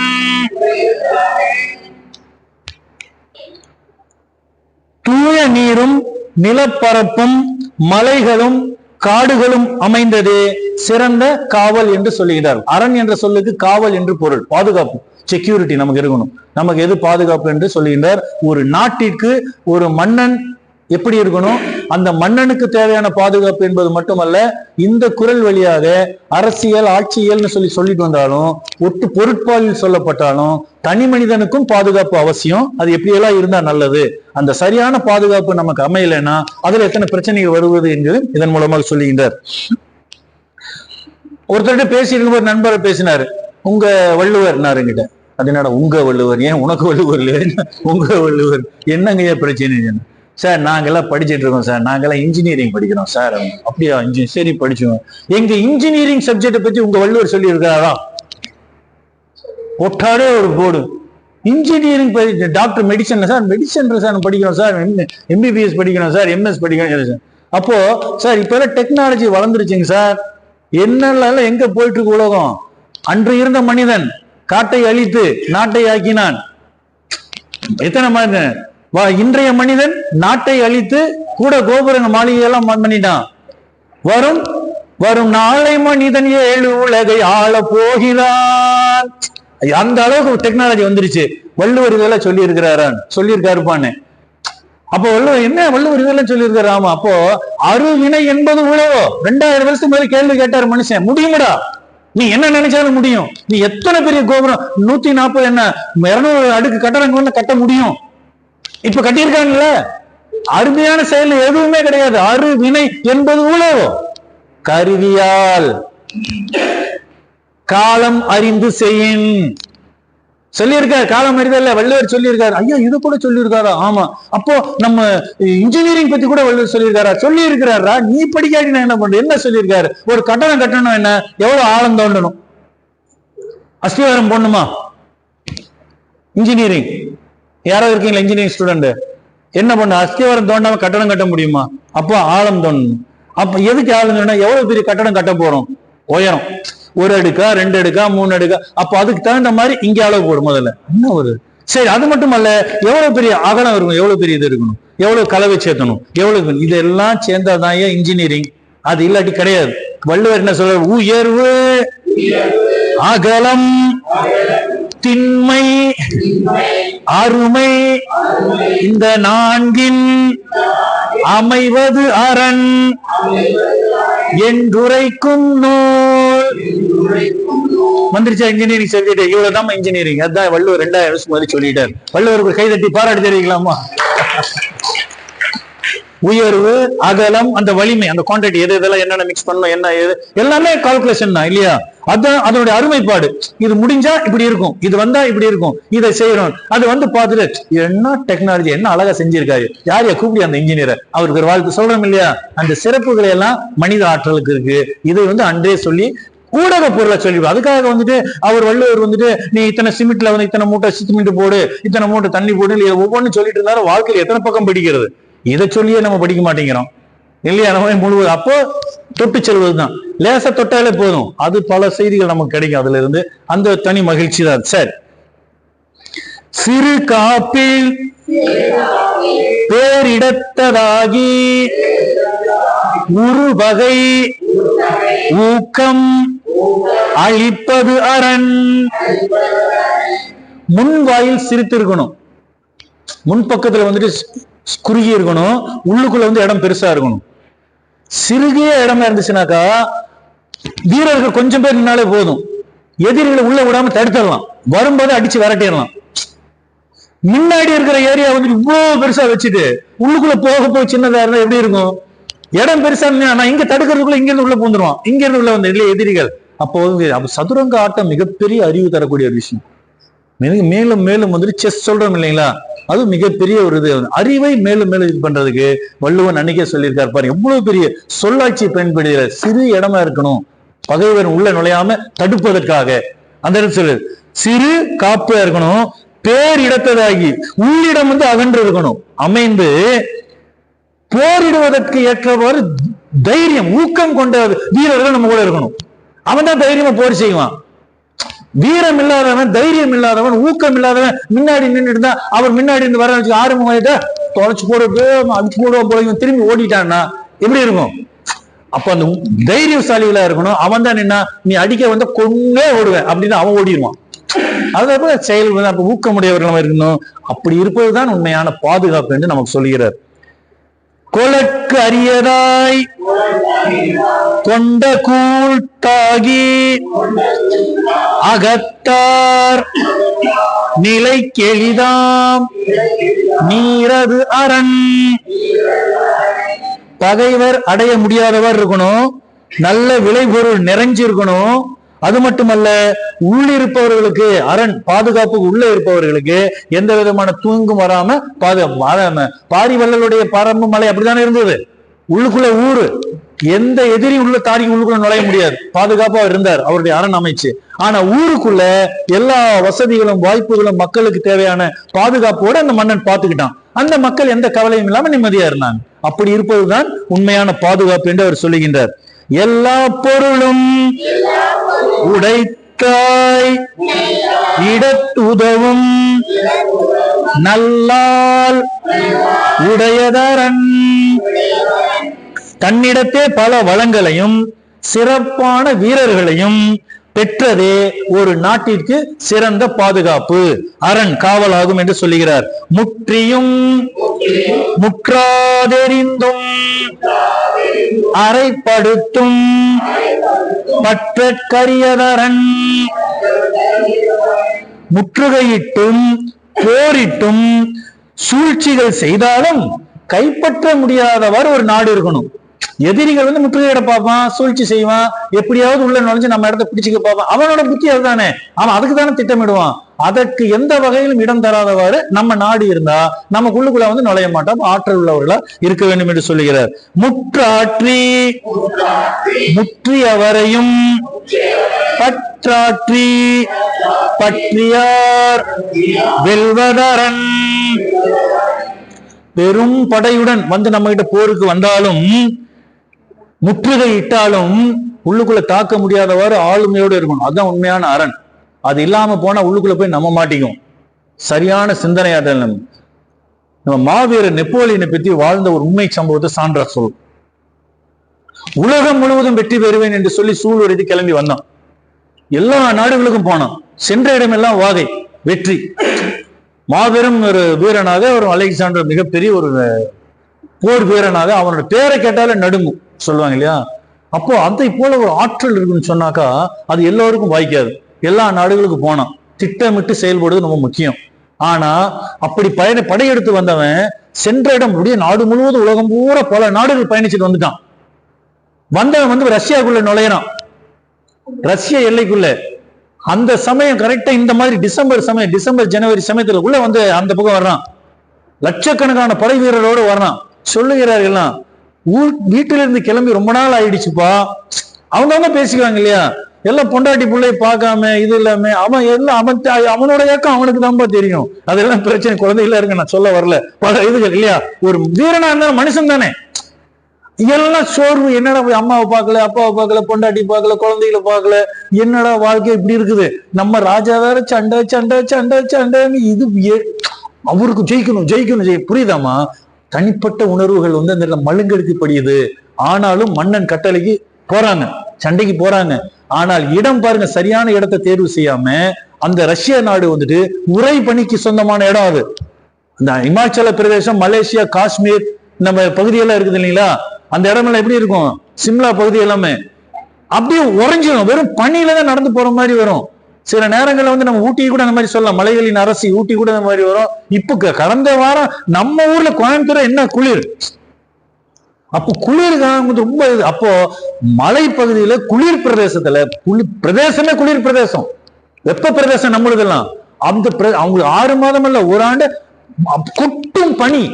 அந்த பனிக்குள்ளதான் கால் எடுத்து வச்ச பனிக்குள்ளதான் கால் வச்சு நடப்போம். நீங்க எத்தனையோ திரைப்படத்துல காட்சிகள் நம்ம பார்க்கிறோம். அப்படிப்பட்ட ஒரு சூழல்ல இவர்களுக்கும் அவர்களுக்கு இது இல்லை. நம்ம பகுதியில் இருக்க வெப்ப சூழல்ல இருந்தவங்க இவங்க எல்லாமே இந்த பகுதியில இருந்து அங்க போறாங்க, ரஷ்யாக்குள்ள நுழையிறாங்க. அப்போ சொல்றாங்க, வேண்டாம் மன்னா, பிறகு சண்டை போட்டுக்கலாம், அல்லது இன்னும் கொஞ்ச நாள், காலம் ரொம்ப முக்கியம் இல்லையா, இல்ல வெயில் காலத்துல வரலாம், இல்ல சரியான காலம் இது இல்ல, இடம் பொருள் ஏவல் சொல்றமே, இப்ப காலம் சரியில்லை, ஞாலம் கருதினும் கைகூடும், காலம் கருதி இடம். ஆனா இந்த காலத்தை அவன் கருதல. அவனுக்கு வெற்றி வெற்றி வெற்றி அதே சிந்தனை, அது ஒரு போதை. அதுக்குள்ள நுழைஞ்சிட்டான், உள்ளுக்குள்ள போறான். அந்த மாதிரி போகும்போதுதான் லட்சக்கணக்கான வீரர்கள் அப்படியே சண்டை போட முடியாம இல்ல, விரைச்சு அப்படியே கட்டையாவே உறைஞ்சு செத்து போயிட்டாங்க. பல பேர், பல லட்சக்கணக்கான வீரர்கள். அது அலெக்சாண்டர் மாபெரும் இழப்பு. ஒரு வீரனுக்கு தன்னுடைய படைக்கிற செஸ் போர்டு எடுத்துக்கலாம். இப்போ எதிரில் ஆடுற முன்னாடி என்னோட எல்லா காயின்ஸும் போயிடுச்சுன்னா வெறும் ராஜா வச்சு என்ன ஒண்ணும் பண்ண முடியாது. மணி ஆட்ட வேண்டியது. வெறும் ராஜா என்ன பண்ண முடியும்? வீரர்கள், படை வீரர்கள் வேணும் இல்லையா. தன்னுடைய கருவிகள் எதிரில் இருக்கிறவங்கிட்ட முன்னாடி இருப்போம். தன்னுடைய படைபலம், ரத கஜ பதி பதாதிம்பாங்க. ரத கஜ பரி பதாதி 4 வகை படைகள் அந்த காலத்துல. ரதம்னா ரதப்படை, அடுத்தது கஜம், கஜம்னா யானை, யானைப்படை, பரின்னா குதிரை, எழுதிக்கிடுங்க, குதிரை படை, அடுத்தது காலால் படை. ரத கஜ பதி பதாதி காலால் படை. அந்த மாதிரி இருக்கிற 4 வகை படைகளுக்கும் சொந்தக்காரர்களா இருந்தாங்க, போனாங்க. இப்ப எல்லாம் மாறிடுச்சு. இப்ப எல்லாம் விமானங்கள் வந்துருச்சு, எல்லாம் வந்துருச்சு, விமானப்படை வந்துருச்சு, நீர்ல போறது கப்பல் படை வந்துருச்சு, காலால் படை ராணுவம் எல்லாத்துக்கிட்டையும் இப்ப இருக்குது, எல்லா நாடுகளும் வச்சிருக்கிறாங்க. அது போக தொழில்நுட்பத்துல சிறந்த எத்தனையோ மிகப்பெரிய அந்த அழிவு கருவிகள் நிறைய வந்துருச்சு. பாம்பு எல்லாம் பெரிய பெரிய இதெல்லாம் வந்துருச்சு, நுட்பமான ட்ரோன் வந்துருச்சு. மனுஷனே போதாம அது போய் படம் பிடிச்சு வந்து என்ன நடக்குதுன்னு காட்டும். எந்த அளவுக்கு எவ்வளவு பாருங்க. அருவினை என்பது என்னங்கய்யா, உண்மையில வள்ளுவர் எல்லாம் எத்தனை தகவல்கள் அப்பவே சொல்லிட்டு போயிருக்கிறாரு. ஆக உயர்ந்த அந்த கருத்துக்களுக்கு சொந்தக்காரனா அவரு. அப்போ அலெக்சாண்டருடைய தோல்விக்கு அது ஒரு அடித்தளமாக அமைந்தது. சரியான இடம், அதை பாதுகாப்பு. ரஷ்யாவுக்கு அது பாதுகாப்பு அரண். ஒரு நல்ல அரண் இருக்கிற இடத்துல எதிரில என்ன வீரனா இருந்தாலும் உள்ள நுழைய முடியாது, தடுத்து நிறுத்தணும். போயிட்டாங்களே, இல்லாம இருந்தா ரஷ்யா அவங்க கட்டுப்பாடு போயிருந்து. இது ஒரு நாள் சான்று நமக்கு. என்னங்கய்யா, ஹிட்லர் இருக்கும்போது அந்த மாதிரி, ஹிட்லர் இருக்கும்போது அந்த மாதிரி நடக்கும். எது ஒரு படை அதுல தலைமை தாங்கி அன்னைக்கு சிறப்பு விருந்தினரா வர்றாரு. அப்போ தன்னுடைய நட்பு நாட்டில இருந்து ஒரு தளபதி கமாண்டர் அவர் ஒருத்தர் வர்றாரு. அவர் அமெரிக்கா நாட்டை சேர்ந்தவர், யாரோ ஒரு இங்கிலாந்துக்கார், யாரோ ஒரு பெரிய அதிகாரி, அவர் ஒரு மன்னர் வந்துட்டு இவர் பார்க்க வர்றாரு. இவர் வந்த உடனே இவர் தன்னுடைய இதை சொல்றாரு, நான் எந்த அளவுக்கு நாட்டை கட்டுப்பாட்டை வச்சிருக்கேன் தெரியுமா என்று சொல்லுகின்றார். அப்போ பார்க்கும்போது அவர் ஒருத்தர் காட்டிட்டு வர்றாரு. படை வீரர்கள்லாம் நிக்கிறாங்க. கப்பல் படையினுடைய தலைமை கப்பல் அது. அந்த கப்பலினுடைய மைய பகுதியில மேல நிக்கிறாங்க. இந்த தளபதிகள் எல்லாம் நிக்கிறாங்க, வரிசையா நிக்கிறாங்க. ஒவ்வொருத்தரும் அறிமுகப்படுத்திட்டு வர்றாங்க. ஹிட்லர் சொன்னாராமா கூட இருக்கிறவர்கிட்ட, என்னுடைய கட்டுப்பாட்டை நம்ம காட்டுறோம் பாருன்னு அங்க ஒரு தளபதி அப்படின்னு விரலை காட்டினாராம். அவர் அப்படியே டக்கு டக்கு டக்குன்னு அப்படி சல்யூட் அடிச்சாராம். ஜம்ப்னாராம். கடலை டவான் எடுக்க வச்சுட்டான். நம்ம செத்துட்டாங்க. அவன் இவன் பக்கத்துல இன்னும் பதறி போயிட்டான். என்ன ஏது என்ன ஏதுன்னு கூட கேட்கல. நெக்ஸ்ட் என்ன, இன்னொருத்தன் வந்தான். நின்று 2 பேரும் சல்யூட் அடிச்சான். ஜம்ப் அப்படின்னா டவான் அவனை எட்டி குடிச்சுட்டான் தண்ணியில. தத்தளிச்சு அவ்வளவுதான். பெரிய கப்பல் எவ்வளவு உயரம் இருக்குங்க, பெரிய உயரமா இருக்கு. போர்க்கப்பல் இல்லையா, உளுந்து அவனும் இதாச்சு அப்படின்ட்டான். நெக்ஸ்ட் என்ன, இன்னொருத்தன வாண்டு அவன் டக்கு டக்கு டக்குன்னு வந்தான். இவன் நின்றுட்டு இந்த பக்கத்துல இருந்த அதிகாரி, இந்த பெரிய அதிகாரி வந்து அவ்வளவு எனக்கு கண்ணு முன்னாடி உயிர் போகுதுயா, என்னடா எந்த இதுவுமே எனக்கு உன்னுடைய ஆளுமையை காட்டுறேன்னு சொல்லிட்டு ஒரு உயிரை சாகடிக்கிறியாடா, நீ சொன்ன உடனே உள்ள போறான். இவன் டப்பான்னு அவன் 3வது வந்த உடனே டப்புன்னு அவன் பக்கத்துல இவன் போயிட்டான். விழ போறன்னு பக்கத்துல அவர் நிக்கிறாரு. அப்படியே பார்த்து மறைச்சு பக்கத்துல போயிட்டான்.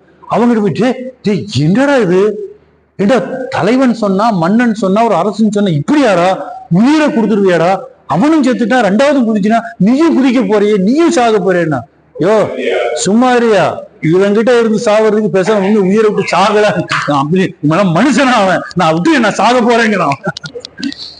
இப்படி ஒரு கொடுங்கோலன் இருந்திருக்கிறாங்க இல்லையா. கொடுங்கோன்மே நமக்கு ஒரு அதிகாரமே வள்ளுவன் சொல்லி இருக்கிறார். ஆனா எல்லா மனிதர்களும் இப்படி எல்லாம் இருக்கிறாங்கிறத படம் பிடிச்சு காட்டியிருக்காங்க. வாழ்ந்துட்டு இருக்கிறாங்க.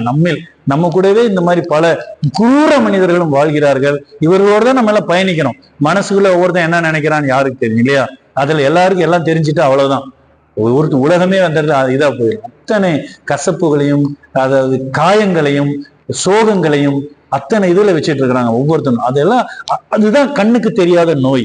அதுக்கு இடம் தராமல் அதை விளக்கிட்டு நிறைவாழ்வு வாழ்வது கொஞ்ச நாள் தானே, நிம்மதியா வாழ்ந்துட்டு போங்கப்பா. அதான் உலகமே, இலக்கியங்கள் எல்லாம் அதான் சொல்லுது. ஆனா இவங்க நம்ம தான் கேட்க மாட்டோம். எதை சொன்னாலும் நம்ம வழி தனி வழி, நம்ம இப்படித்தான், அது வேற வழி இல்லை, அப்ப அனுபவிச்சுட்டு போ, நீ உனக்கு இதான் விதி, என்ன பண்றது, நான் தான் எழுதிட்டேன், அதுபடிதான் நடக்கும். ஆனாலும் விதியை மதியால் மாற்றலான்னு அறிவை கொடுத்துருக்கேன். அறிவின் துணை கொண்டு உலகை வெல்க, நபிகள் நாயகம் அதான் சொல்றாங்க. அறிவை தான் நம்ம பயன்படுத்ததே இல்லையே, நம்ம பயன்படுத்தினா மேலே போயிடுங்க. ஆக அந்த நல்ல ஆற்றலுக்கு சொந்தக்காரராக இருக்கணும் என்று வள்ளுவன் சொல்லுகின்றார். அதான் இந்த செய்தி. ஹிட்லரை பார்த்தோம், அலெக்சாண்டரை பார்த்தோம், ஒவ்வொரு பல செய்திகள் நமக்கு கிடைச்சது. இப்போ அடுத்தது முனை முகத்து மாற்றலர் சாய வினை முகத்து வீரைதி மாண்டதரன். போரிட வந்த பகைவர்கள் அழியும்படியாக உள்ளிருந்தே போரிடும் தன்மை, பெருமை மிகும் அமைப்பே அரண். இதுக்கு நம்ம பாரி வழியில அழகா சொல்லலாம். மூவேந்தர்கள் கூட அவரை வந்து பக்கத்தில் நெருங்க முடியல. ஆனால் உள்ளிருந்தே போரிட்டு எழுத்து நின்னாங்க. ஆனா அன்புனால சதி செய்து அவரை கொண்டாங்க. பாரி வள்ளல அன்புக்கு கட்டுப்பட்டுருவான். அன்பால் அடிச்சுட்டாங்கப்பா, அதுக்கு நான் சரண்டர் ஆயிட்டேன், சரி இப்போ உன்னோட இஷ்டத்துக்கு நான் கொஞ்சம் விட்டு கொடுத்துறேன் என்று விட்டு கொடுத்தா போறாங்க. வேடம் விட்டு வந்து போனாங்க. அந்த கதை வேறு. ஏனை மாட்சி ஆகிய கண்ணும் வினை மாட்சி இல்லார்கண் இல்லதரன். ஒரு நாடு சிறப்பான காவலை பெற்றிருந்தாலும் செயலாற்றும் திறமை உள்ளவர் இல்லையானால் ஒரு பயனும் இல்லை. முதல் அதிகாரத்தையும் கடைசியில முடிக்கும்போது அதான் சொன்னார். ஆங்கமை எய்திய கண்ணும் பயமின்றே வேந்தமை இல்லாத நாடு. நல்ல வேந்தன் இல்லாட்டி அந்த நாட்டுக்கு எந்த பலன் இல்லைங்கிறார். பாதுகாப்புக்கும் அதுதான் முடிக்கிற இடத்துல எல்லா பாதுகாப்பும் உனக்கு இருந்தும் உன்னை ஆட்சி செய்வதற்கு, உன்னை வழி நடத்தி செல்வதற்கு தகுதி படைத்த ஒருத்தர் இல்லைன்னா அத்தனை இருந்தும் இல்லாம போயிடும் என்று இந்த குறள் மூலமாக சொல்லுகிறார். இத்தனைக்கும் அடிப்படை தேவை வாழ்வதற்கு ஆதாரமாக இருப்பது பொருள் தான். அந்த பொருள் எப்படி செய்ய வேண்டும் என்று அடுத்த அதிகாரம். அந்த அதிகாரத்திற்குள் நுழைவதற்கு முன் கொஞ்சம் நம்மளையும் கொஞ்சம் கவனி. ஏன் இப்போ 76வது அதிகாரம், பொருள் செயல் வகை. வாழ்வதற்கு பொருள் தேவை, வாழ்வதற்கு வாழ்வதிலும் ஒரு பொருள் தேவை. பொருளற்ற வாழ்க்கை வாழ்ந்து என்ன பயன்? அப்போ பொருள் என்றால் என்ன என்பதை குறித்து பணம் சேர்க்கணும். வாழ்க்கை ரெண்டே சொல்லல, நெத்தியில் அடிச்சது போல, கன்னத்துல அறைவது போல, சாட்டையில் அடிக்கிறது போல ஒரு 2 வார்த்தையில வள்ளுவர் சொல்லக்கூடிய தகவல் ஏதாவது இருக்குதா சொல்லுங்க ஐயா அப்படின்னு சொல்லி கேட்டா, அப்படி வள்ளுவர் சொன்ன ஒரு அதிகாரம் குறள் என்னன்னா, செய்க பொருளை. பணத்தை சம்பாதிக்கலாம். முதல்ல பணத்தை செய்க. அதை உருவாக்குவதற்கு என்னென்ன செய்யணும்? திட்டமிடு. பணம் முக்கியம். பணம் என்றால் பெணம் கூட வாய் தரதும். அந்த பணத்துக்கு அவ்வளவு வீரியம் இருக்கோ இல்ல? அப்போ அதை தேடிதான் மனிதனுடைய மனம் இயங்குகிறது. தேவைகள் எத்தனை கோடி வச்சிருந்தாலும் இன்னும் கொஞ்சம் கோடி சேர்த்தணும்னு நினைக்கிறான். அதை போதும் என்ற மனம் தான் பொன் செய்யும். ஆனா பணம் சேர்த்தது எவனுக்கு போதும்ன்றே கிடையாது. அப்படியே வந்தாலும் அந்த சேர்க்கும் செல்வத்தை இறைவன் கொடுத்து அழகு பார்க்கிறான். உனக்கு கொடுத்த செல்வத்தை பிறருக்கு கொடுப்பதற்காக உன் கைகளால் கொடு பிளஸ் கை, கொடு கை, அந்த ஈதலின் பயனே கைதான். கையின் மூலமா கொடு, ஈகை. அதான் சொன்னா எத்தனை பேருக்கு நமக்கு தெரியுது? அப்போ எப்படி முதல்ல பொருள் சேர்க்க வேண்டும், அந்த பொருள் எந்தெந்த வழியில் சேர்க்க வேண்டும், அந்த சேர்க்கும் செல்வம் சரியான வழியில் சேர்க்கவில்லை என்றால் என்னென்ன துன்பங்கள் தரும் என்பதையெல்லாம் இந்த அதிகாரத்தில், ஒரே அதிகாரம் தான், பொருள் செயல் வகை 76வது அதிகாரத்துல அழகுபட வாழ்க்கை தத்துவத்தை படம் பிடிச்சு காட்டிட்டார்.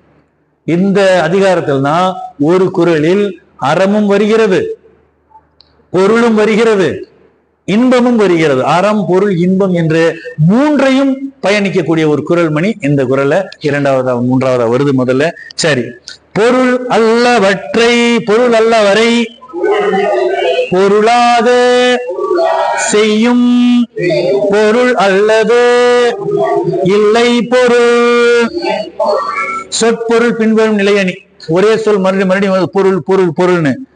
தகுதியற்றவரை கூட அவன்கிட்ட பணம் இருந்தா அவனை வணக்கம் என்ன, கும்பிடு என்ன, அவனுக்கு மரியாதை என்ன, மாலை என்ன, செல்வமே. ஐயோ ஐயா உங்க கூட ஒரே ஒரு செல்ஃபி எடுக்கலாம் ஐயா, ஐயா உங்களை லேசா தொட்டு பாத்துக்கலாம் ஐயா, ஐயா உங்க பக்கத்துல கொஞ்சம் நின்று பாத்துக்கிட்டுமா. ஏன்? பணம் பணம் பணம் பணம் 10 செய்யும். எங்கிட்ட இருந்தா அது 11 செய்யும். அவர் படத்துல நாகேஷ் சொல்லுவார் இல்லையா? பணத்துக்கு தீட்டு கிடையாது, அதுக்கு எதுவுமே கிடையாது. ஆமையா, எல்லார் கையிலையும் போக எல்லாம் போகும். அதுக்கு லேசா தீட்டுன்னா தண்ணி தெளிச்சுட்டு எடுத்து உள்ள வச்சுக்குவோம். தீட்டுன்னு சொன்னா கூட லேசா அது மேல தண்ணி தெளிச்சா தீட்டு போயிடும். எப்படியெல்லாம் முட்டாள்தனமாக்குறாங்க பைத்தியங்காரங்களாம். ஆக சரி, அது ஒரு இதை மாதிரி வச்சிருக்காங்க. அறிவை கொண்டு பாரு, அறிவின் துணை கொண்டு விழித்துக்கொள். அதான் ரொம்ப முக்கியம். நம்ம மடத்தனமா இருந்தா இருக்கும்னு சொல்லுகின்றார். ஆக ஒரு பொருளாக இல்லாதவரை கூட ஒரு பொருளாக மாற்றிவிடும் வல்லமை பொருளுக்கு இருக்கிறது, பொருளுக்கு இருக்கிறது என்பது குறள். அடுத்த குறள் நான் பலமுறை ஏற்கனவே சொல்லிட்டேன். எனக்கு மிகவும் பிடித்த குறள், இல்லாரை எல்லோரும் எள்ளுவர், இல்லாரை எல்லோரும் எள்ளுவர், செல்வரை எல்லாரும் செய்வர் சிறப்பு. இந்த குறள் பல முறை பல இடத்துல நான் இதே வகுப்புல நான் சுட்டி காட்டி இருக்கின்றேன். இல்லாரை என்ற ஒரு சொல் நகர்த்தி விட்டு ஊடக பொருளாக, உட்பொருளாக, இறைச்சி பொருளாக அதில் சொல்லப்படும் கருத்து 10 வகையான பொருட்கள் அந்த இடத்துல நம்ம ஃபிட் பண்ணிக்கலாம், பொருத்திக்கலாம். நீங்களே சொல்லி பாருங்க. இல்லாரை எல்லாரும் எள்ளுவர், காசு பணம் இல்லாத நினைச்சுக்கிறாங்க. செல்வரை, அதுல வசதி படைச்சவனே, நிறைஞ்ச இருக்கிறவன் தானே, நிறைவாக இருப்பவன் தான் செல்வன் சொல்றோம் இல்லையா? எல்லோரும் செய்வர் சிறப்பு. நான் இப்ப இல்லாரைங்கிற ஒரு சொல்லை எடுத்துட்டு நகர்த்தி வைத்து விட்டு இந்த சொல்ல போடுங்க. இப்ப பாருங்க, அன்பு, நான் ஒவ்வொன்னு சொல்றேன், திருப்பி நீங்க அந்த 3 சொற்களை மட்டும் சொல்லலாம். சரியா? 3. இல்லாரை எல்லோரும் எள்ளுவர், இல்லாரை எல்லோரும் எள்ளுவர். இப்ப இல்லாரை நான் எடுத்துறேன். அடுத்த 2 சொல்ல நீங்க சொல்லணும். சொல்லாமா? பார்க்கலாம் எப்படி நான் நம்ம கிட்ட இருக்குதா இல்லையா பார்க்கலாம். இல்லாரை எல்லோரும் எள்ளுவர், இது குறள் சொல்லிட்டேன். இப்ப நான் அந்த சொல்ல எடுத்துட்டேன். அன்பு, அடுத்த 2 சொல் நீங்க சொல்லணும்.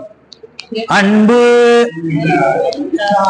இல்லாரை எல்லாரும் எள்ளுவர். அப்போ அன்பு, இல்லாரை எல்லோரும் எள்ளுவர். சரியா? சரி, அடுத்தது பாருங்க. அடக்கம், இல்லாரை எல்லோரும் எள்ளுவர். ஒழுக்கம், எல்லோரும் எள்ளுவர். இல்லாரை வந்து இல்லாரைன்னு நம்ம எடுத்துட்டோமே. இப்ப எதை ஒழுக்கம் இல்லாரை எல்லோரும் எள்ளுவர். சரியா? அடுத்தது பொறுமை, கருணை, அறிவு, ஊக்கம், முயற்சி, நாணம், பண்பு. இதான் வாழ்க்கை. வள்ளுவர் இதான் சொல்லிடுற. மெதுவா கை தட்டுற, நல்லாவே தட்டிக்கலாம். இதுதான் ஊடக பொருள். இந்த பண்பு நம்ம கிட்ட இல்லைன்னா மனுஷனே கிடையாது. ஆனால் அவனுக்கு பணம் தேவை வாழ்வது. அப்பதான் சொல்லிட்டாரு, வாழ்வதற்கு பொருள் தேவை. அப்பதான் அதெல்லாம் வாழ முடியாது. வாழ்வதிலும் ஒரு பொருள் தேவை. பொருளுள்ள வாழ்க்கை, அர்த்தம், பொருள்னா அர்த்தம் இல்லையா? அர்த்தம் உள்ள வாழ்க்கை வாழ வேண்டும் என்று சொன்னால் இந்த 10 வகையான பொருட்கள் நம்ம கிட்ட இருக்கணும். இது நிறைந்திருந்தால் அவன் மனிதன் என்பவன் தெய்வமாகலாம். இல்லைங்களா? வாரி வாரி வழங்கும் போது வள்ளலாகலாம். உண்மைதான் இல்ல? அப்ப அந்த பண்பு நிலையில் நாம் உயர்ந்து வர வேண்டும் என்பதை அடிக்கோடிட்டு காட்டப்படும் அழகான ஒரு குரல் மணி இது. ஆழமான ஒரு குரல் மணி, நுண்பொருள் தரும் ஒரு குரல் மணி அது. பொருள் என்னும் பொய்யா விளக்கம் இருள் அறுக்கும் எண்ணிய தேயத்து சென்று. பொருள் என்னும் பொய்யா விளக்கமாமா. அந்த பணம்ங்கிற அந்த விளக்கு, அணையா விளக்கு இருந்தா எந்த தேசத்துக்கு போனா அது வேலை செய்யும். சரியா? பாக்கெட்ல பணம் இருந்தா போதும். அப்ப அது தனி தைரியம் இருக்கும் இல்லையா? ஆமா, அது பழமொழி பழைய ஆளுகளை சொல்ல. கோமணத்துல பணம் இருந்தா கோழிக்கு கூட பாட்டு போடுவானாமா இந்திரசன். பணம் முதல்ல அப்பெல்லாம் கோமணம் தானே கட்டியிருப்பாங்க. பழைய ஆளு கிராமத்துல வயல்வெளிக்கெல்லாம் போறவங்க எல்லாமே இல்லையா? இப்ப நம்ம இன்னர் வயசு அதிகது ஜட்டி சொல்றோம், பட்டின்னு சொல்றோம், ஜட்டி பட்டின்னு எல்லாம் சொல்றோம். அந்த காலத்துல கோமணம் தான் கட்டியிருப்பாங்க வயசானவங்க கிராமத்துல இருக்கிறவங்க எல்லாமே. அப்போ பணத்தை எல்லாம் அதுல முடிச்சு வச்சிருப்பாங்க. அதை போட்டு இடுப்புல முடிச்சு வச்சிருப்பாங்க. பணம் இருந்தா, கோமணத்துல பணம் இருந்தா கோழி கூட பாட்டு பாடுவானாமா. தானான சக்தி வரும். ஏன்னா பயம் இருக்காது, மனசோட தெம்பு. செல்வத்துக்கு அது ஒரு அளப்பரிய ஒரு சக்தி தான், பவர் தான் இல்லையா? ஆக அது இருந்தாலும் யாருக்குமே உள்ளது தானே. மனசுல வந்துட்டு நம்ம கிட்ட பணம் இருந்தா ஒரு தைரியம் இருக்கும் என்பதை எண்ணிய தேயத்துக்கு சென்று அது ஆற்றலை தரும் என்று சொல்லுகின்றார் வள்ளுவர் பேராசன். அடுத்ததான் அந்த 3ம் வரக்கூடியது. அரண் ஈனும் இன்பமும் ஈனும் திறன் அறிந்து தீதின்றி வந்த பொருள். அறமும் வந்துருச்சு, பொருளும் வந்துருச்சு, இன்பமும் வந்துருச்சு. இந்த குரல்ல பாருங்க, நல்ல வழியில் ஈட்டிய செல்வம் உனக்கு அரணும் தரும், இன்பமும் தரும். திறன் அறிந்து, தீய வழியில் இல்லாமல் நல்ல வழியில் ஈட்டிய பொருள், தீதின்றி வந்த பொருள். நீ தீதான வழியில நீ பணம் சேர்த்தினா நீ நினைச்சுக்கலாம் நல்லதுன்னு நினைச்சு, அது உனக்கு வைக்கும் பாரு ஆப்பு. அப்போ தெரியும் எல்லா விதமான சோகமும் பிரச்சனைகளும் அத்தனையும் அனுபவிக்க வேண்டி வரும். அதை உன்னாலேயே வெளியில சொல்ல முடியாத அளவுக்கு உனக்கு பாதிப்பு தந்துவிடும் என்பது இந்த குரல் மூலமாக சொல்லுகின்றார்.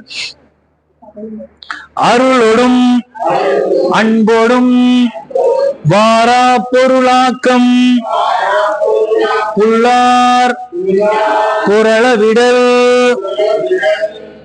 அருள் அன்பு ஆகிய வழிகளில் வராமல் தீய வழிகளில் வந்து செல்வத்தை நாம் ஒருபோதும் ஏற்கக்கூடாது. அது அப்படி ஒருவேளை நம்ம அதை சரி என்று சம்மதித்து ஏற்றுக்கொண்டால் அது நமக்கு பெரிய தொல்லை தரும் என்று நாம் உணர்ந்து கொள்ள வேண்டும். எந்தெந்த வகையான பொருள் நமக்கு அரசருக்குரியது என்று சொல்லுகிறார் பாருங்க இந்த இடத்துல. இதெல்லாம் அரசாட்சி, அந்த ஆட்சியில வர்றதுனால அரசரையும் அங்கங்க இழுத்து விட்டுறாரு வள்ளுவர். உரு பொருளும் உள்கு பொருளும் ஒன்னார் தெரு பொருளும் வேந்தன் பொருள். இப்ப வேந்தன் இல்ல, இப்ப தலைவர் தான் இப்ப இருக்கிறாங்க. நாட்டை ஆளக்கூடிய மன்னர்கள் அந்த காலத்துல இருந்தாங்க, இப்ப மன்னர் இல்ல. ஆனால் மன்னனா இருப்பவனுக்கு, தலைவனா இருப்பவர்களுக்கு தேர்வு பெறும் நேரத்துல வந்துட்டு ஒன்னார்னா எதிரிகள், பகைவர்கள். ஒன்னார் தெரு பொருளும், பகைவர்களால் அவர் போருக்கு போய் வெற்றி பெற்றதுக்கு பிறகு அந்த நாடு இவங்க நாடாயிரும். அப்ப அந்த நாட்டோட பொருள் எல்லாம் இவங்களுக்கு தான் சொந்தம், மன்னனுக்கு சொந்தம். பொது உடைமை, கவர்மெண்ட் ப்ராப்பர்ட்டி நம்ம சொல்லிடுறோம் இல்லையா, அரசுக்கு சொந்தமானது, அரசுக்கு பட்டா நிலந்தன்னு போட்டு அரசுக்கு எல்லாமே அரசுடையது அப்படி சொல்லிடுவாங்க. அப்போ அவன் மக்கள் வந்து வரி கட்டுறோம். ஏன்னா நாட்டுக்கான செலவுகளை எப்படி நம்ம இது பண்ணுவாங்க, மக்கள் கட்டக்கூடிய வரி பணத்துலதான். அந்த வரி பணம் மன்னனுக்கு சேர்ந்தது, அரசாங்கத்துக்கு சேர்ந்தது, அரசு கஜானாவுக்கு சொந்தமாயிரும். அது மட்டுமல்ல, சுங்கப்பாணி, நம்ம டாக்ஸ் கட்டுறோம், அதை கட்டுறோம், இந்த மாதிரி வரிகள் செலுத்துவது அனைத்துமே வந்துட்டு அரசாங்கத்துக்கு சொந்தம். மாற்று மன்னர்களோடு பகைவர்களோடு சண்டையிட்டு வந்த பொருளும் மன்னனுக்கு தான் சேரும் என்று இந்த குறள் மூலமாக, எல்லாம் அனைத்தும் வேந்தனுக்குரிய பொருள் என்று இந்த குறள் மூலமாக சொல்லுகின்றார். அருள் என்னும் அன்பு ஈன் குளவி, பொருள் என்னும் செல்வச் செவிலியால் உண்டு. அன்பு என்ற பெற்ற தாய், அன்பு பாருங்க, அன்பு அம்மாவா காட்டுறாங்க, அருளை வந்து குழந்தைய காட்டுறாங்க. அன்புங்கிற அம்மாவுக்கு பிறந்த குழந்தை அருள். அன்பு என்னும் அன்பு ஈனும் என்ன சொல்றாரு? அன்பு ஈன் குளவி, அருள் என்னும், அருள் என்ற அதோட பேர் அருள். அருள் என்னும் அன்பு பெற்ற குளவி, அன்பினுடைய குழந்தை பொருள். பொருள் என்னும் செல்வ செவிலியால் உண்டாமா. அதை போற்றி பாதுகாத்து பராமரிக்கிற வளர்க்கிற தாய் எதனா? பைசா, பணம் தான். பொருள் என்னும் செல்வ செவிலி என்றால் பணியாளர் சொல்றோம் இல்லையா, அதை எழுதிக்கலாம். செவிலி, நர்ஸுகளை செவிலி தான் சொல்றோம், பராமரிப்பவர்கள், பாதுகாப்பவர்கள், உடன்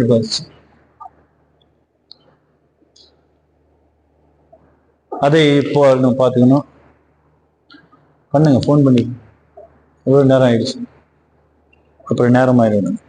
குன்றேறி யானை போர் கண்டற்றால் தன் கை தொன்று உண்டாகச் செய்வான் வினை. குன்று ஏறி யானை போர் கண்டதை போலவாமா. எப்படி ஒரு ஓமை சொல்றாரு ஒரு வள்ளுவர். நம்ம கிட்ட பணம் இருந்து நம்ம செய்யக்கூடிய நம்ம கிட்ட இருக்கணும். தாய் மடியில தங்கமே இருந்தாலும் தன் மடியில் தவிடாவது இருக்கணுமாமா. எவ்வளவு ஒரு பழமொழி அந்த காலத்துல சொல்லி வச்சிருக்கு. உங்ககிட்ட இருக்குது, என்கிட்ட இது இருக்குதா, இருக்குது என்கிட்ட என்று சொல்வதற்காக வேண்டியாவது நீ விதம் வைத்துக் கொள்ள வேண்டும். எல்லாமே என்னுடைய மகன் தானே, என்னுடைய மகள் தானே, நான் தரேன்னு கொடுத்துட்டு நீ ஓட்டாண்டியா நின்னா உன்னை கறிவேப்பிலை மாதிரி தூக்கி போடக்கூடிய உலகத்துல நம்ம வாழ்ந்துட்டு.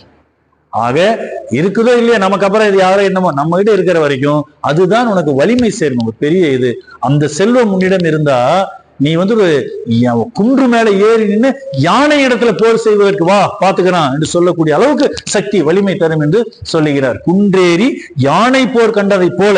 யாரு? தன் கை தொன்று, உன்னோட கையில இருந்து நீ செலவு பண்ணும். ஒருத்தர் நான் 10 பேர் சாப்பாடு போடுறேன், நம்ம எல்லாம் சாப்பிட்டு வர்றாங்க, மகிழ்ச்சி தான், சாப்பாடு ஒரு வளர்ந்து. அந்த 10 பேருக்கு சாப்பாடு போடுறது நம்ம செஞ்சா, நான் என் பைசால நான் சாப்பிட வைக்கிறேன், அந்த மகிழ்ச்சி தனியது. தன் கையால் நம்ம செஞ்சா தம்மில் இருந்து தமது பார்த்துண்டற்றால் அம்மா அறிவை முயற்சி அந்த சொல்றார். அந்த ஒவ்வொரு சொல்லுக்கும் உயிரோட்டம் இருக்கிறது என்று நாம் உணர்ந்து கொள்ளணும். அது அடுத்த குறள் நான் முதலே சொல்லிட்டேன். 2 சொல்லால் உலகை அறைந்து சொல்வது போல. செய்க பொருளை செருணர் செருக்கு அறுக்கும் எஃகு அதனில் கூறியதில். செல்வத்தை செய்ய நான் முதல்ல செஞ்சேன். அந்த செல்வத்தை நீ பணத்தை சேர்த்துனா என்ன பயன், என்ன பலன்னா, உன்னுடைய எதிரிகள் இருக்காங்க பாத்தீங்களா, செருணர் எதிரி எழுதிக்கிடுங்க. செருணர் என்ற சொல்லுக்கு எதிரிகள் கூட, பகைவர்கள் கூட. அவனுடைய ஆணவம் இருக்கு பாத்தீங்களா, இந்த எதிரினால வந்து ஆணவம் கொஞ்சம் இருக்கும். அவனுடைய ஆணவத்தை கூட தெரிஞ்சிருமாமா. செருணர் செருக்கு அவன் கூட வாழை சுருட்டிட்டு போயிடணும், தொலைச்சு போடுவேன். அவங்ககிட்ட எதுக்குடா வம்பு பிரச்சனை, ஏன்னா அவன் பணக்காரன், பணம் இருக்கிறவங்க தேவையில்லாம முட்டிக்க வேண்டாம். ஏன்னா அவன் நினைச்ச கருவறுத்துருவான், அவன் நேரடியாக கூட செய்ய மாட்டான், எதையாவது செஞ்சிடும் ஆளை வச்சாது. எதுக்கு அந்த பிரச்சனை? ஆக செல்வந்தர்கிட்ட பகை உணர்ச்சி வேண்டாம். அப்போ செல்வம் உங்ககிட்ட இருந்தா உன் பகைவர்கள் கூட உன்னை கண்டு நடுங்குவார்கள் என்பது இந்த குறள் மூலமாக சொல்லுகின்றார். அது அப்படிப்பட்ட எஃகாமா, ஸ்டீல், இரும்பு கூட வளைஞ்சிடும். எஃகு, இந்த எஃகு என்ற சொல் பயன்படுத்துறாரு பாருங்க வள்ளுவர் இந்த குறள்ல. ஸ்டீலை பத்தி சொல்லுகிறார் என்று சொல்கிறார். அது கூர்மையானது, அதை விட வேறொன்றும் இல்லை என்று சொல்லுகின்றார். ஒன் பொருள் காழ்ப இயற்றியார்க்கு என் பொருள் ஏனை இரண்டும் ஒருங்கு. நல்ல வழியில் செல்வத்தை சேர்த்தவர்களுக்கு நன்மையும் இன்பமும் ஒன்றாக எளிதாக நமக்கு கிடைக்கும் என்று சொல்லுகிறார். இன்னொரு அதிகாரம் முடிச்சுங்க. படை மாட்சியை பாருங்க. சரி, அவங்க வரட்டும், நம்ம முடிச்சிடலாம். ஒரு படையினுடைய சிறப்பு என்ன? இன்னைக்கு வந்துட்டு எல்லாம் விதிப்படிதான் நடக்கும் அடிக்கடி நான் சொல்லுவேன் இல்லையா? விதிப்படி சொல்லும் போது நமக்கு எது கிடைக்குமோ அதான் கிடைக்கும், கிடைக்காது. ஆக 11:30 மணிக்கு கிடைக்கிற டீ வடை இன்று நம்மளுடைய விதிப்படி இல்லை என்று நினைக்கிறேன். அது 12:30 தான் கிடைக்கணும் போல. கிடைக்கிறது கிடைச்சிடும், ஆனா கிடைக்காது கொஞ்சம் காலம் தான் முன்ன பின்னர். சரி, பரவாயில்ல. ஆக அதை போல பொறுத்துக் கொள்வோம். பொறுமையை நம்ம வள்ளுவர் தானே கற்றுக் கொடுத்திருக்கிறார் இல்லையா? சினத்தை தவிர்ப்போம், அதுவே நம்ம வள்ளுவரே சொல்லி இருக்கிறார். அது எல்லாத்தையும் அவரே சொல்லிட்டாரு. ஆமா, அவ்வளவு பெரிய ஊழல் பத்தி நம்ம தாண்டி போற அளவுக்கு நம்ம ஒண்ணும் நடக்கல. டீ தானே, இல்லாட்டி போகும்போது கூட குடிச்சிட்டு போனா இருந்தாலும் சரி போற. வள்ளுவர் சொல்லி இருக்காரு. அவர் சொல்லாதது இல்லை, அதில் இல்லாதது இல்லை இல்ல. எல்லா கருத்தையும் அவர் தொட்டு சென்றிருக்கிறார். சரியாக புரிந்து கொள்பவர்களுக்கு அது ஒரு புதையல். அது அதை பார்க்கணும். ஆனா ஒரு இடத்த மட்டும் பார்த்துட்டு இந்த இப்படி சொல்லி இருக்கிறாரு நம்ம நினைக்கக்கூடாது. அது அங்கும் இங்கும் தொட்டு செல்வதனால நம்ம பார்த்துக்கலாம். இந்த அதிகாரத்தை முடிச்சுட்டு உங்க ஒரு சில பேர் உங்க கருத்துக்களை கொஞ்சம் பதிவு பண்ணிக்கணும். நீங்க என்ன நினைக்கிறீங்க, என்ன பார்த்தோன்னு. அதே மாதிரி நம்ம அசன் பாவாயாவும் நம்ம அவர் சின்ன பணி இருக்குதுன்னு சொல்லிட்டு அவர் போனார், வாகை நிகழ்ச்சி போறேன்னு. நீங்க அதை ஃபாலோ பண்ணிங்க. ஒருத்தருக்கு தொகுப்பு அது யார் யாரெல்லாம் கொண்டு வர சொல்லி மறுபடியும் நானும் சொல்லிடுறேன். அதை கொண்டாந்து கொடுத்துட்டு நம்ம இது பண்ணிக்கலாம். சரியா? நிகழ்ச்சி ஓடிட்டு இருக்காது, நிறுத்தி வச்சார் போல இருந்து. அதனாலதான் இது பண்ணு. சரி, இதை முடிச்சிடலாமா? அதை எடிட் பண்ணிக்குவாரு, பாத்துங்க. படையின் பெருமை. உருபமைந்து ஊர் அஞ்சா வெல் படை வேந்தன் வெறும் கையோ எல்லாம் தலை. அனைத்து படை வகைகளும் அமைந்து அஞ்சாமல் வெற்றி தரும் படையே போர்க்களத்தில் சிறந்த படையாகும். அதுதான் ஒரு ஆளுமை மிக்க, ஆண்மை தன்மை மிக்க, மிகப்பெரிய ஒரு வீரம் பொருந்திய ஒரு படை என்று சொல்வார்கள். அந்த படையினுடைய சிறப்புகளை சொல்லக்கூடியதுதான் இந்த அதிகாரம் முழுவதுமே நமக்கு. உலை விடத்து ஊர் அஞ்சா வன்கண் தொலைவிடத்து தொல் படை கல்லால் அரிது. தொல்படை என்று சொல்வது பெருமை மிக்க பழமையான ஒரு படை. அந்த படைக்குத்தான் மிகச்சிறந்த தோல்வியிலும் தோழாத மன உறுதி கொண்ட அந்த படை தன்மை பெருமை மிக்க பழமையான படைக்கே உண்டு என்று வள்ளுவர் பேராசான் சொல்லுகின்றார். அதை தவிர மற்றவர்களுக்கு அந்த வாய்ப்பது அரிது என்று அவர் சொல்லுகின்றார். சாப்பிட்டு வந்துடலாமா? மீதி சரி, மீதி தொடர்ந்துக்கலாம். இந்த 2 குறளோட இருக்கு. என்ன நீங்களே என்ன சொல்றீங்க? அதான் முடிச்சிட்டு போயிடலாமா? எண்ணாம் உவரி எலி பகை நாகம் உயிர்ப்ப கெடும். இதுல இந்த குறள்ல ஒரு ஆழமான ஒரு பொருள், ஒரு படையினுடைய வல்லமை சொல்லும் போது சாதாரண நாகம் என்று சொல்லக்கூடிய நாகப்பாம்பையும் வருகிறது, எலி வரக்கூடிய குறள் இந்த 2 குறள்ல. இந்த குறளில் எலியும் பயணிக்கிறது, நாகமும் பயணிக்கிறது.